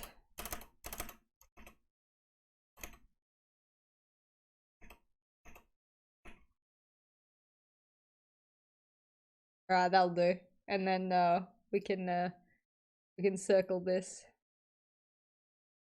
Alright, cool. Good screenshot. Excellent. Let's move on, shall we? I love how he looks at it afterwards like, ah, shit. Too bad if there was an ADS on that kitchen door.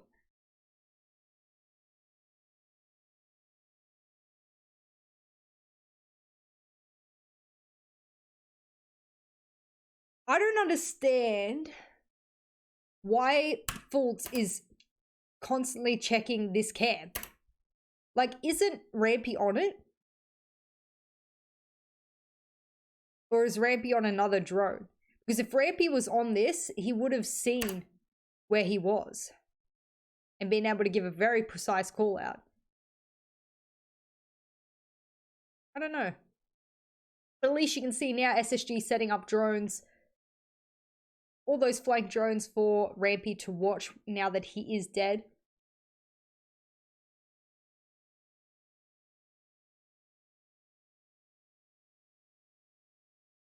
And of course, you can sit on the roof for pretty much the whole round and watch those flanks pretty easily. They're so spread out at the moment. Like, obviously, Fultz has done what Brixa did and take control of Sunrise. Absolutely agree. Take control, get that control, it's all yours. But then he's got players over near service centers and then someone on the roof. I'm not sure where Canadian is right now. Is he on the roof as well? Where was that? Or was he in... He must have been Sunrise as well, maybe. Because I would have assumed he had the diffuser, so that would have made sense.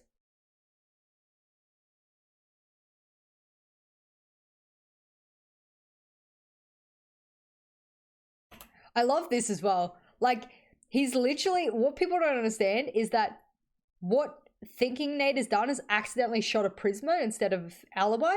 It's pinging his live location for 4 ticks. And you know what Yeti decides to do? He decides to C4 his ass right on the ping. Oh, it's beautiful. Just when you thought Prismas were useless, nuh-uh.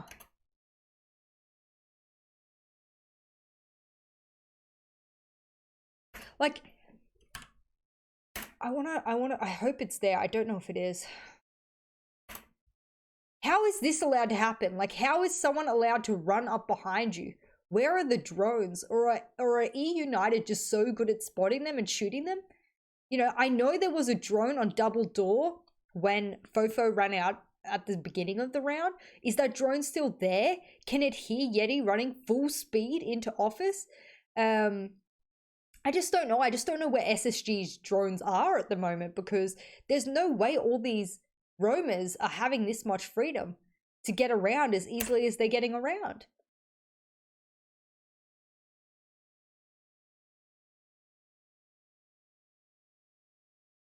Very odd to me, the freedom of movement all these defenders had on EU side. Thinking Nate had a drone looking there. Okay, where from? My worry is where from. And there was multiple other people roaming in other areas that I felt also shouldn't have. And I don't think that was SSG's problem that round. So many of SSG's players were so spread out. Again, I don't know if this is an NA meta thing, but no one got that vertical control, even though they had the capacity to do it.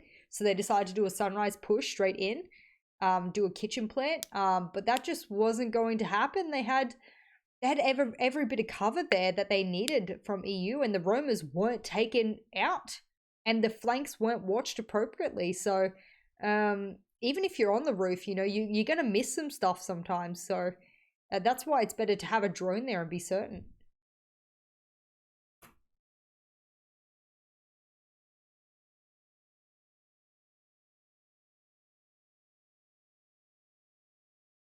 Moving on to the 8th round now, you can pretty well tell that at this point, if you were watching the game live, that you felt that EU probably should have won this at this point. I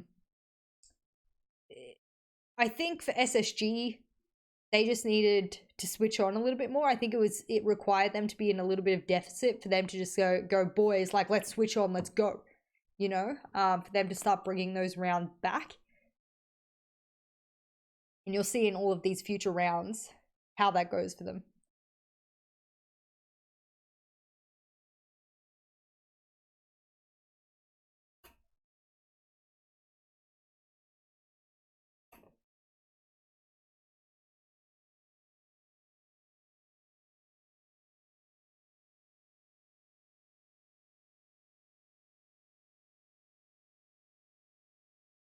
skip through a little bit of this setup because, again, it is a pretty default setup. What I like is that they're opening up a lot of these vertical holes here as well, giving them the opportunity to watch a lot of the site from key positions above, which is super important. I don't think blue bar would be too viable if you didn't have top floor control. We've seen that against SSG multiple rounds. So to have that vertical control yourself and pretty much pretend like it's a hookah setup is probably one of the most default setups you can see for a blue bar hold.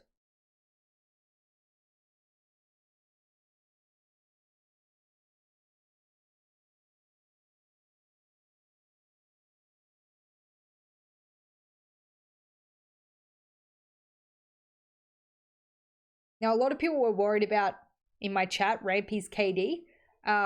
Rampy and Fultz, as well as a lot of the team, let's be honest. But you don't often see Rampy fall off the kill board that often. I don't think, like Fultz, his job is to frag, and even Fultz is going negative here. I mean, look at the scoreboard, that's expected. But you don't really often see Rampy drop off the kill board as low as he has been thus far in the matchup. So I think there was just lack of opportunities for him to capitalize there in multiple rounds.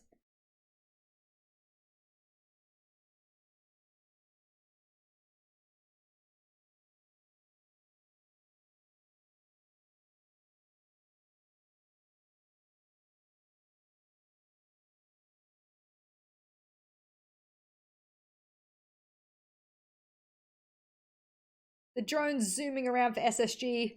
Good to see so many drones.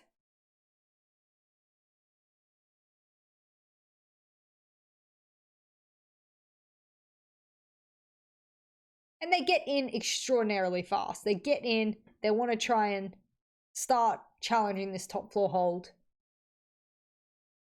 And in order to do that, they're going to need all of the intel they can get. So this is why you see a lot of the SSG players on drones trying to work out what is the exact setup. How do we push this? How do we get this vertical control we desperately need? Because what they really need is Rampy in above, opening up the floor really quickly. It's now been half the round, and they're only now moving up. What I love about this is you'll see in a second, Rampy knows that there's someone there, and he pulls out his skeleton key. So that's how I know that he knows someone's right here, is because you wouldn't pull out a skeleton key unless you knew you were going to engage with someone at close range. And so he tells Canadian, I've got someone who's right at my door. You can see that from double window. Canadian opens the double window and kills him. As easy as you like. Boom. Gone, dead. Easy clap. Why? Because this is what I mean by perceived pressure, is that this is why you open windows and doors and stuff like that, because there's no way that Fofo would have stood in front of Aqua bar like that, knowing the double window was open. Instead, SSG used that to their advantage, and when they knew the exact position, Canadian shot through and killed him. They now drop down. Bosco takes out Yeti on the Mozzie, and they have the top floor control. Boom. This is dangerous territory if you're EU now. Because now what you have to do 9 times out of 10 in order to continue to hold the site is hold from outside in. So you hold from kitchen, you hold from office, you hold from areas where the vertical destruction above you won't get you killed, essentially. And that's extraordinarily easy, hard to do, I should say.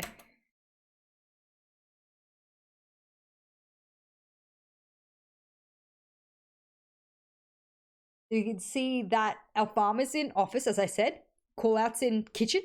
And I believe Grix is attempting to stay on side.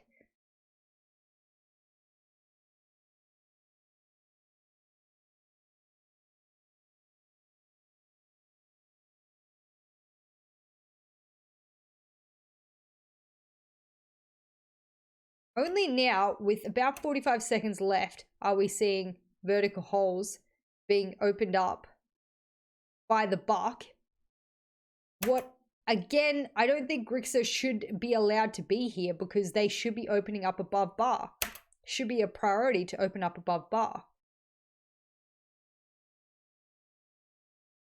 They can see them running around. I don't know why our farmer came out of office.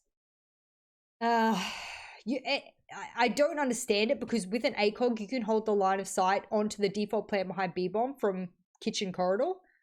So he could have had way better positions to sit. And you can see him kind of panicking there because there's so much perceived pressure on him. Not a surprise, Rampy's able to run in, get the kill. They know someone's on cool vibes. He can get one, he can trade, but it's not going to do much when you've got all of SSG barreling towards you. So, what I would say was, I wouldn't say SSG was gifted that. They had to work hard to get that. Their roam clearers worked extraordinarily hard to get that vertical control. They pinched the top floor. They did everything really methodically. And that's why that round worked so much in their favor. But also eUnited had a little bit of a mistake at the end there where rather than holding outside in, they decided to put themselves in really precarious positions inside the site that was possibly to their detriment. So there was a little bit of give and take there on that round, but SSG did that really, really mechanically, really methodically. That was how you should do it if you want to get that site.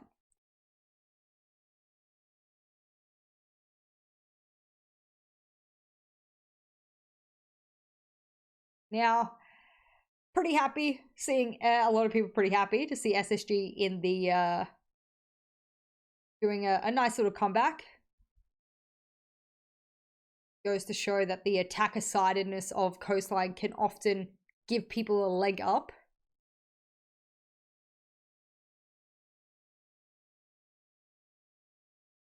And looks like EU setting up for a little bit of an extended hold over onto Theatre. Theatre hold seems to be something that they really enjoy doing regardless of the site. Like you'll see a Theatre hold when they run kitchen. They're also deciding for a Theatre hold on them running hookah. So I think it's just something that they default like to do is to have a really spread out setup. That can be a detriment very quickly for a team.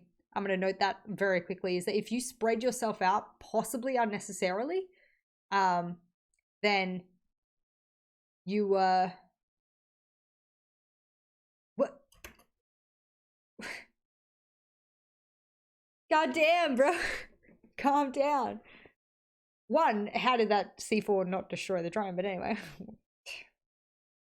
not sure what's going on there. But two, I think because EU uses drones as hot drones, they're also worried that if a drone comes zooming up on them, there's someone behind it because that's how they practice. So it's an easy assumption to make that someone is directly behind that drone. What I don't particularly understand is players who dance drones around defenders and forces them like it's the attackers who lose more time by dancing a drone around a defender, not the defenders. The defenders don't lose time. So if you're dancing a drone around, I hope that you have a reason behind it, like getting someone in to act on the information. And he actually gets to save his drone there. But Rampy can't really act on the information because it... Does his drone get stuck underneath the map? Yikers, brother.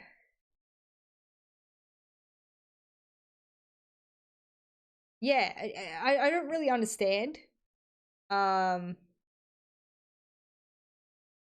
C4 I don't understand. The drone dancing. A lot of wasted utility, a lot of wasted time. Doesn't make a whole lot of sense, but since they realize they can't really get the bar control they need, they're deciding to try and pinch it. One going from blue bar, one going from sunrise entrance, and in order to do that, you gotta do what Fultz is doing. You have to come in through blue bar. He's opened up a line of sight there, and there's also another that's been shot in the wall, and you have to pinch this way, so he has to hope that Rampy moves in as well with him. Because otherwise that happens, God.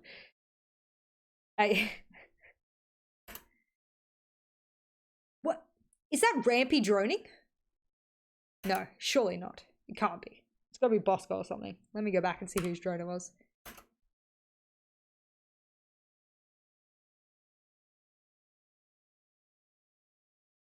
Canadians.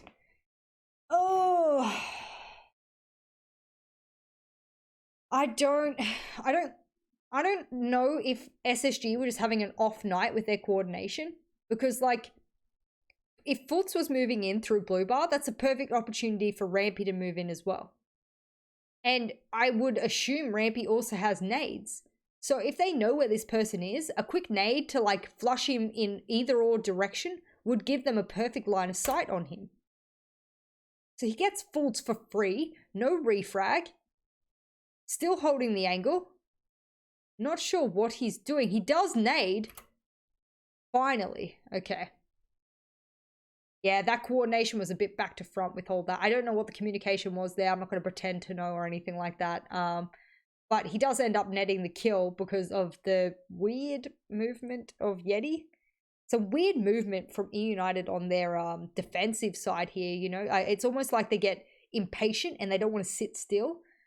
If you're in a position and you've been droned and everything like that and you still haven't been killed, you can safely assume that that position is safe for now. You can move ever so slightly, but don't open yourself up to 2 windows, a door, and a fucking rotate hole. You know what I mean? Move behind the bar. Move somewhere else, you know? So what I like is that Alfama sneaks in. Now, was this the smartest decision? Probably not. He's too late for the refrag. It's not a refrag anymore. It's now a 1v1.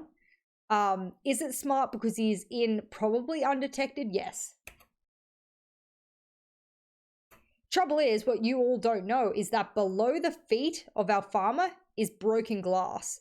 What that does is if you're nearby in any parts of this room, him walking over the broken glass makes broken glass sound, and it can be very obvious where someone is just off the broken glass.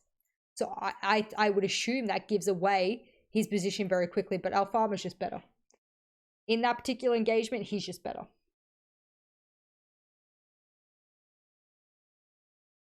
He does get traded by Canadian, who's outside, through the same hole that Fultz had made. So the trades back and forth, they happen, but they happen in a very unorthodox way. So yeah, do the roamers do their job? Absolutely. Absolutely they do. Does this give the 3 defensive operators far more of a chance going 3v3? Absolutely. Now with over half the round elapsing, it means that SSG now have to work out what they're going to do. Fofo looks awfully terrified now that he's being pinged over and over again. I just don't understand. Like, eUnited on attack is so coordinated. They look so disciplined. They look so like they know what they're doing. And then when they get onto defense, they look a mess. Like they can't sit still. They get twitchy. They try and engage on angles against obviously ACOGs. Blows my mind, you know? Just because you're being pinged by a jackal doesn't mean you can't stand still, get pinged, move, hold an angle, see if they push you. You can play jackal pings as a bit of a mind game sometimes. So I just don't know why there was several of those EU players who just couldn't sit still. That's an easy free kill for Bosco. And now it's left for a 2v3, and this makes it awfully difficult because there's a whole minute left for SSG to use, and that's hard. That's hard to go against when you're just two operators. If you don't get a pick out of those 3, it can be so difficult. They do have the smoke, but you're going to know exactly where that smoke is. That smoke is like a default spot, so you really don't even have to drone to know that that's where the smoke's going to be.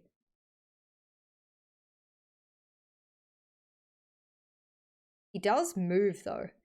Do you see? Like they're just moving so much. Callout's moving so much. Yeti was moving so much. Fofo was moving so much. Insane.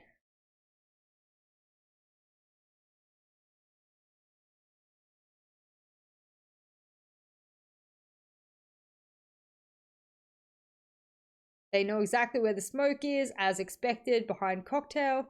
He's getting pinged over and over again. You're a 2v3, where 3 of the attackers can come from all different angles. You know where one is, you know where the second is, but you don't know where the third is, and that's the problem. See? You're getting flashed. See, this is what makes SSG more effective on attack than EU, is that they actually use their utility. They use their stuns. They use their flashes. They actually use their secondaries. So this is what makes SSG far more effective when it comes to execution, etc. Canadian comes zooming in from behind as I thought he would, thinking Nade gets down, but it doesn't matter because there's already SSG players knowing exactly where he is.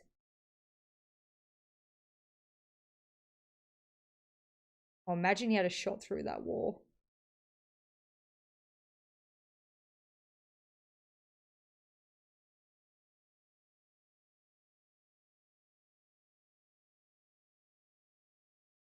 Look at that.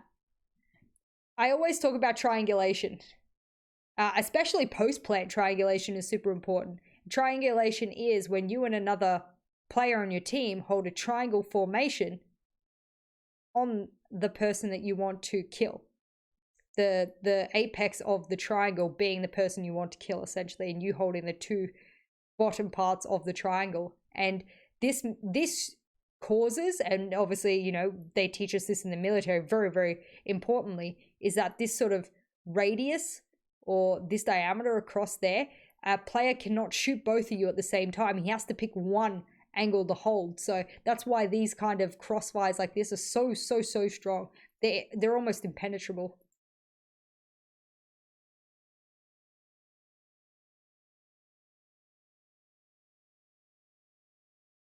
Rixa does an excellent job of trying. He actually wide sweeps close to Canadian and kills the person on this corner rather than running straight into the crossfire. He decides to do what I've forgotten the name for the life of me, but he decides to sweep the angle rather than going straight into the angle. So that gave him a much better shot at getting the kill. But all Canadian needs to do there is just peek almost at the same time, and he's guaranteed the kill. They should have peaked at the same time, especially with the barrel sticking out of the Canadian's teammate. But as maybe uncoordinated as it was still a strong triangulation. Now with SSG comeback. SSG feeling the pump. We know that when they get rounds and they get momentum, they end up doing quite well. So it's not a surprise here that they do come back from this. And EU faltering. Why? Because on their defense, they can't sit still. They can't. They seem to be a team that panics a bit on defense. They look like they're claustrophobic. They look like they can't sit very still whatsoever. So I think that's their detriment on defense. And there's a lot of rounds that EU probably could have won had they have not been so twitchy with their hold.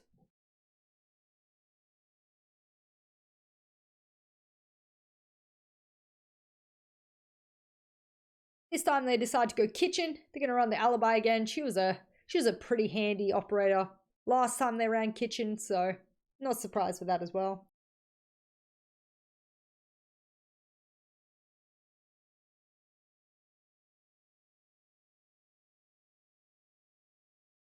And poor Alfama using the bailiff to try and open up some lines of sight onto the blue bar there. Because he knows that last time that's where Fultz came in. So he wants to be sure that this time he's not going to have the trouble of someone just easily walking in there. Guys, again, perceived pressure. There might not be someone in lobby watching, but Fultz might decide not to jump into blue bar window because there's this perceived amount of pressure on him here. So I love this. I love this. Sometimes it's mind games with Siege. Sometimes it's actual games, you know? Oh, I love a little bit of a slow rappel. Trying to collect that sound intel. Sound can be just as important as other intel in this game.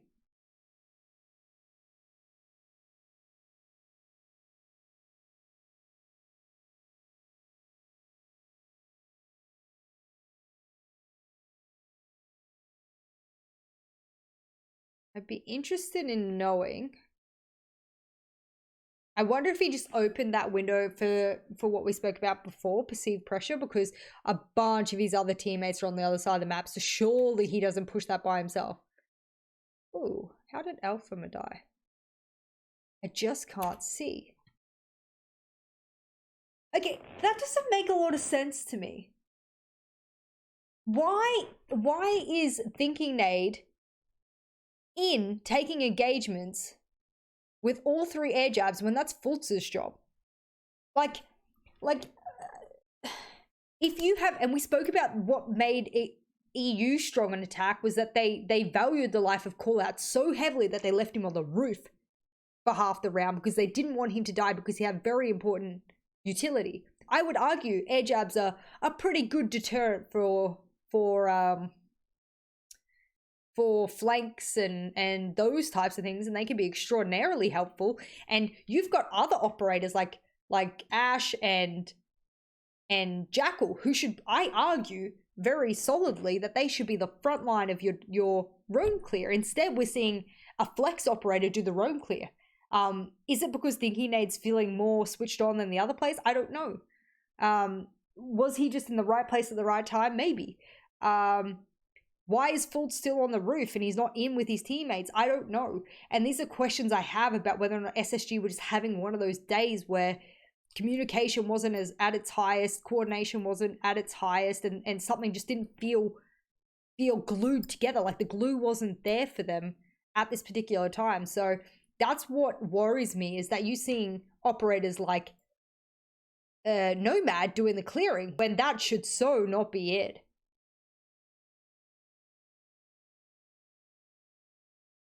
Wait, who was on that drone?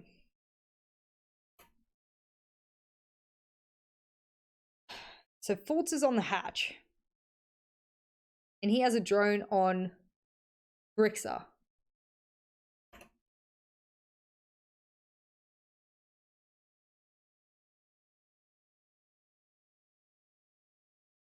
And Yeti gets taken out pretty easily.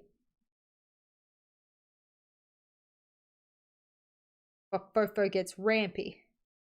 Grixer gets Canadian. Where's Fultz? I can't understand where the priority is. If you commit to a roam clear, then please trust your roam clearers to do that job. Don't do someone else's role because you're there before them. I'd rather waste 15-20 seconds of rotating players so the right operators do the right job than have 3 people die or two people die who have really, really important utility. So I don't like watching that.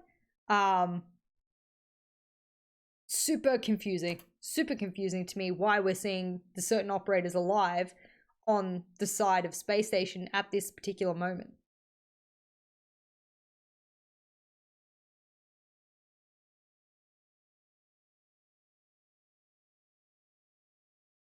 Oh, Bosco's still in spawn?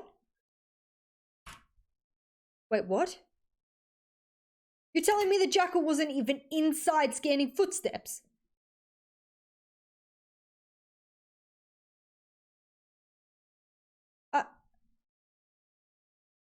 This round is awfully confusing. I have so many questions. I have so many questions about what is going on. Why? Why did Fultz stay on the roof? Why did Bosco stay in spawn? Why did Thinking Nade do the roam clear? Why are the 2 roam clearers, well, sorry, a Canadian not technically being the roam clearer, they're having important utility? What? I can't. This round's so confusing, ladies and gentlemen. I have so many questions. I mean, is Bosco meant to stay alive because he has smokes? Is he considered a key important operator because of that?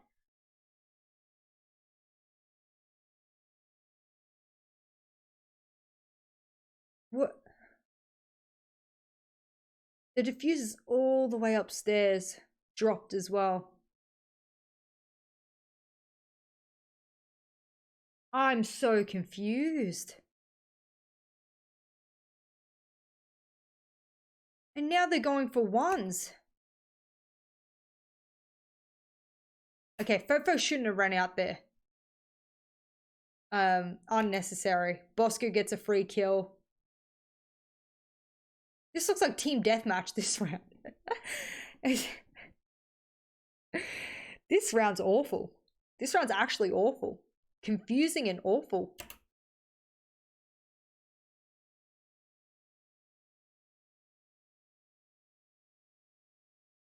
The diffuser's still upstairs. Is Thinking Nate on it? I know I have lots of questions, ladies and gentlemen. I should be the one answering your questions, but at the moment I have more questions than I have answers.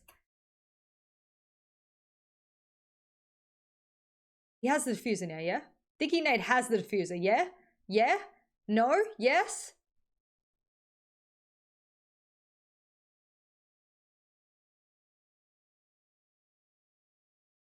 Does he have the diffuser or not? Yes, he does. Okay. Jesus Lord. Oh, that was messy.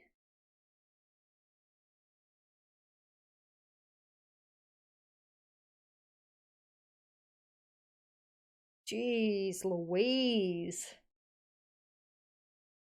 Oh man, what was that round? What was that?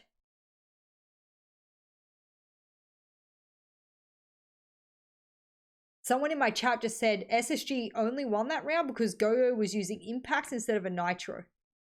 Is that the truth? Maybe. Maybe. Should SSG have won that round? Absolutely not. No. They should not have been. They should not have been given a round for what I just witnessed in that round. A lot of people asked me to analyze this because they felt that SSG shouldn't have won this matchup. And I wanted to see and break it down slow-mo for you guys to see whether I agreed or not. And I agree. I agree. I don't know what's going on there. Maybe it just wasn't their day. I mean, they came out the better team here. But God, it was awfully close.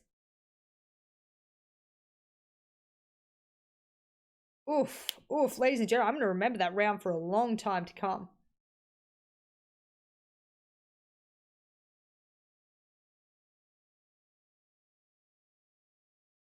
A long time to come.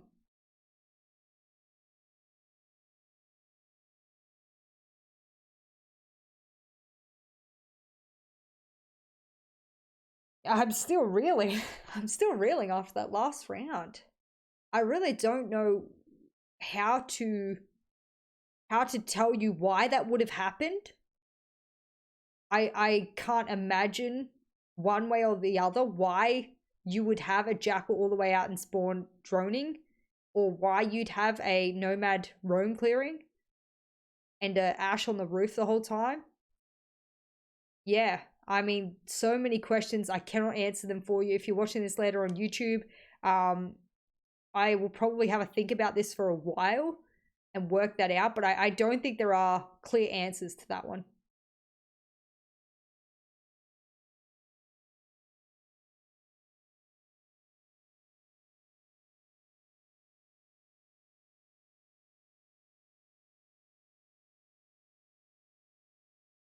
Someone in my chat said that there was a tweet on Bosco's Twitter, something to the effect of Bosco and Fultz are having issues. Maybe something I need to have a little bit of a read up on to better enlighten myself as to what might be going on. Because that's not the SSG I know. That last round was not the SSG anyone knows.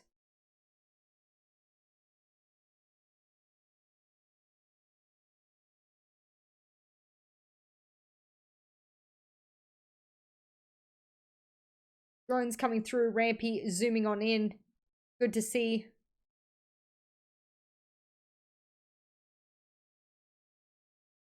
Bosco still the one droning. That's okay, I guess.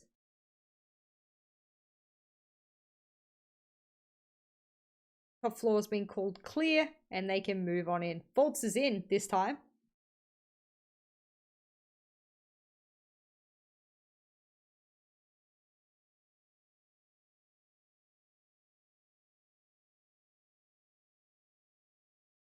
And that's good. They have the control that they need. That's good. I love this angle, by the way. I love this Bosco angle. It's great.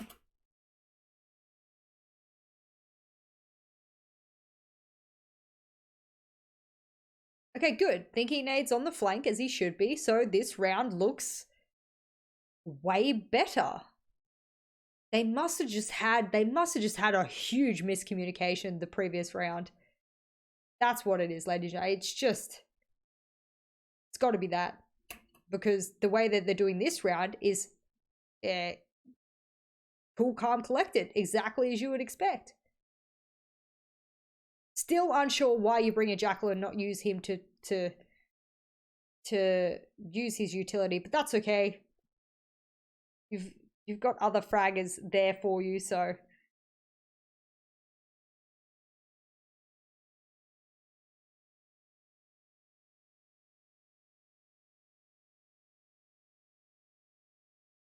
he's still got his smokes as well, so and he's able to do a little bit of roam clearing.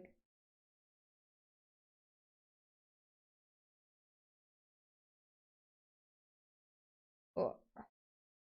Ooh. Bolt's trying to hold the cool vibe stairs. Gets spotted out there.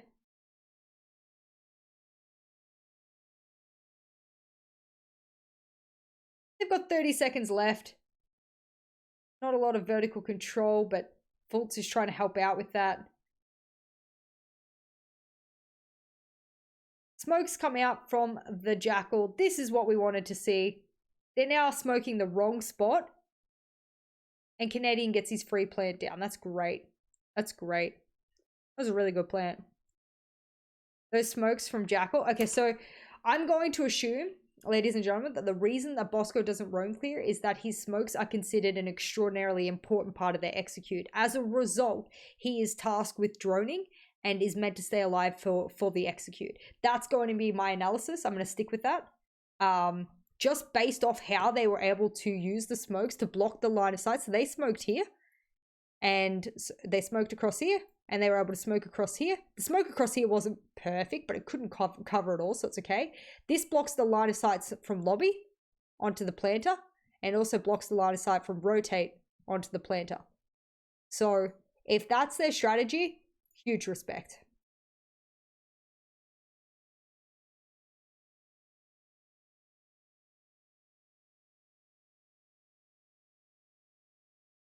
Now the retake attempts to happen. Retakes can be extraordinarily hard when you're on a really strict time constraint like this. You can see eUnited scrambling.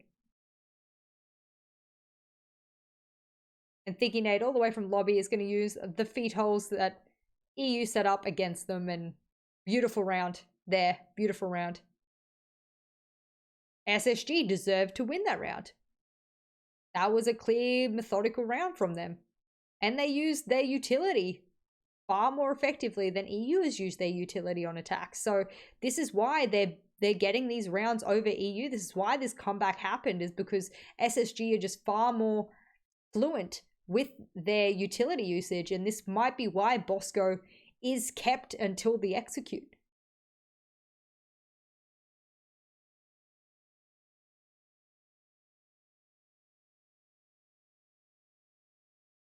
Canadian will now switch over to the Habana.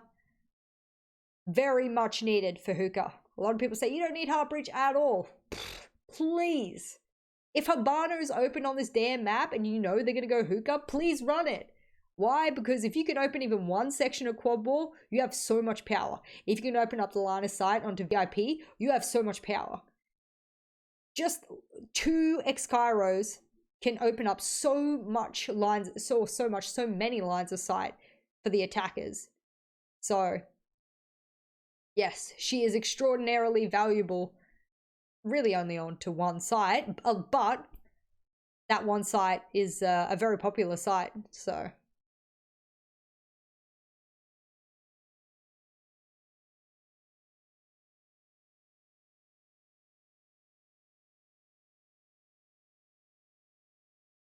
Love the Kavira from Fofo. I was going to say Kafira from Fofo, but I do like Kavira coming out, because she is such a pocket strat kind of operator.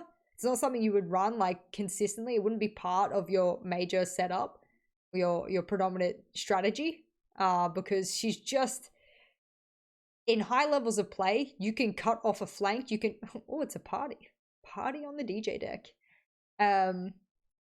You can cut off her flanks. You can, no matter what silent step she uses, she's really not that effective at high levels of play. So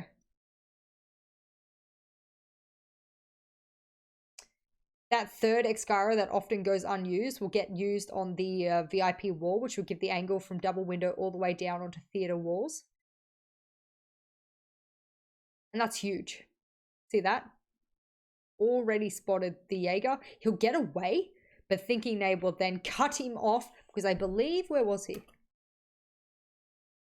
Yes, he was on the upside down rappel of luggage window. So Thinking Nade's role is to cut rotates and to watch the flank, or to air jab them off and end or watch. So it's not a surprise they were able to flush Grixer out. That's what SSG are good at. When they're on form, their coordination is great. Not sure what Fofo's doing. He just seems a little lost down there. Yeti by himself does net a kill, but does tank a little bit.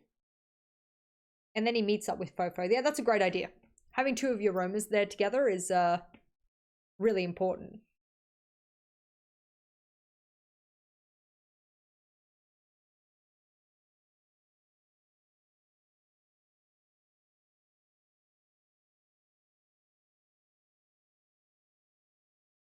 One minute left. SSG have all the time in the world, because they do have the aqua control, they've got the VIP control, they've got the theater control, they've got someone watching White Stairs flank. So with a whole minute left to play with, yeah, you got a lot of time. You can bait out all of call out smokes, you can do a lot of stuff.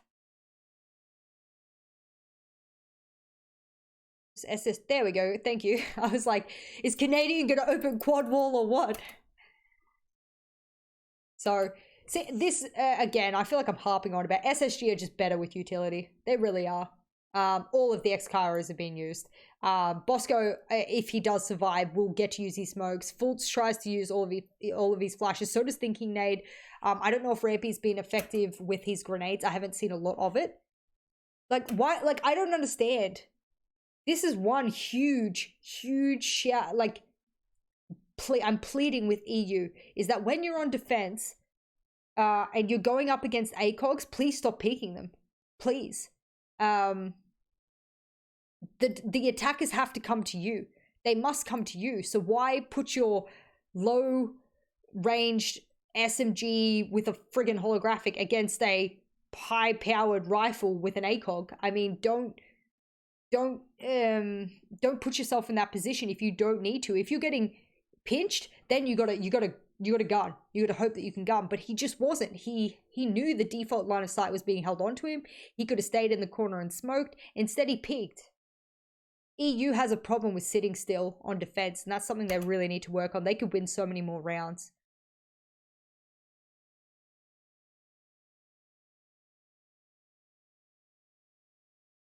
What? How can Fofo think it's gonna be a hookah plant when all of the signs point towards an aqua plant? What? Thinking? I think you got scared by the traces.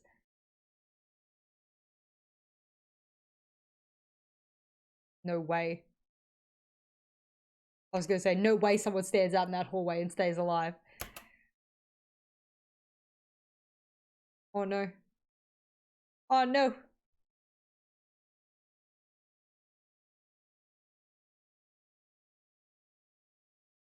Done. GG. Not so easy. Alright, ladies and gentlemen. We have gone through an hour game in 2 hours. So it generally takes me double the time to get through a game.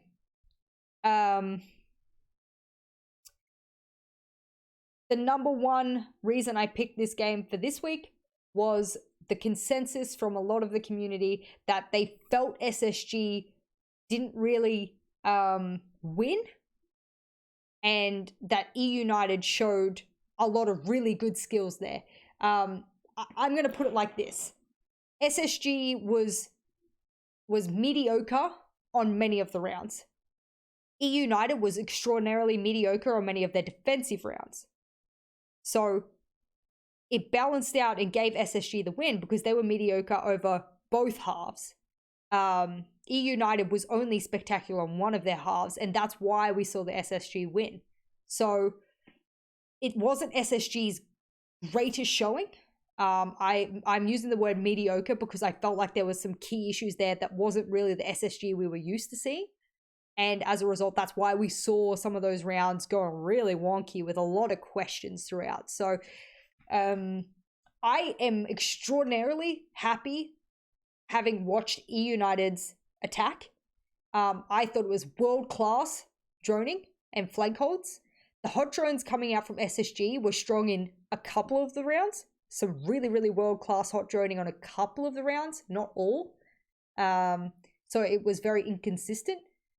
But I was really blessed to have been able to watch what I believe to be a very they're growing. Let's go with that. eUnited are growing exponentially, and if they can start to work out their defense the same way that they're working out their attack, they will be a very strong team. And I know they haven't won any matches going into their second half, other than I believe a tie. And I think that comes down to the fact that they're just still working on getting themselves up to a level where they can compete mechanically with the other players in other teams. And that'll come down to them not throwing defensive rounds, I think. I think if they start to work out the defense more, they'll be a strong team. They really will. They'll be a big contender.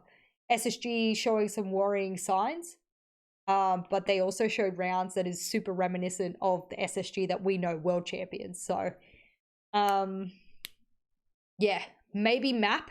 Maybe it's the map, because SSG is so good with tactical maps. You know what I mean? They know how to use their utility. They're very strong with it. That's why the clubhouse is their map.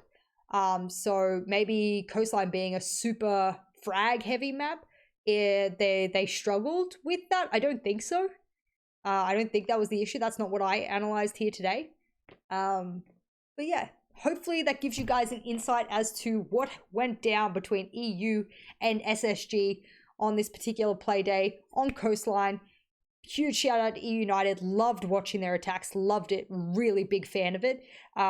Was pretty unhappy with the lack of vertical control taken on a map where vertical control nets you free kills. But a lot of teams are afraid of C4, so I can deeply understand. A lot of people went, oh, EU choke. No, because if SSG had started on attack and then they switched sides, then we would have said SSG was choking. It's just not the case. It's who starts on what side and gets the leg up to start off with. That's really all it is. And then when it switched sides, the attacker sideness came out, and that's what we saw, ladies and gentlemen. So huge shout out to both teams. I hope SSG, it was just an on the day thing, or on that particular map, or against those particular opponents, because these are world champions, and we saw a couple of rounds of just, mechanical, pure, method coming out from that team. So I'd like to see that into the future. But yes, if you are watching this live or you're watching this on YouTube, I think on YouTube this little spiel will get cut out, so that's fine. But if you're watching me live right now, I'm gonna stop this stream right now. I'm gonna go get ready for a actual stream, and then we might do a few hours of rank together. So if you still want to jump back into my stream afterwards, then you're more than welcome to. But I'm gonna take a 20-minute break, catch a breather, and then come zooming back with a normal stream for you all. So thank you all for being here. You can watch this in a couple of days. This will get exported to YouTube, so you won't miss out on anything. If you want to go back over it, you want to comment or subscribe on my youtube.com/JessGoat, you're more than welcome to. And yeah, I'll keep this up every week. I also might over the weekend do one of the Challenger League games, because I know that's been of hot contention at the moment. You know, a lot of people guesstimating who's going to make it out of Challenger League. Some strong contenders out of there, strong. So yeah, we might go over that on the weekend. We'll see if we have some time for that. I mean, with lockdown, I've got time to do a few more things than I usually would. So thank you all again. See you in about 20 minutes. And yeah, it's been another good analysis. Ciao, guys.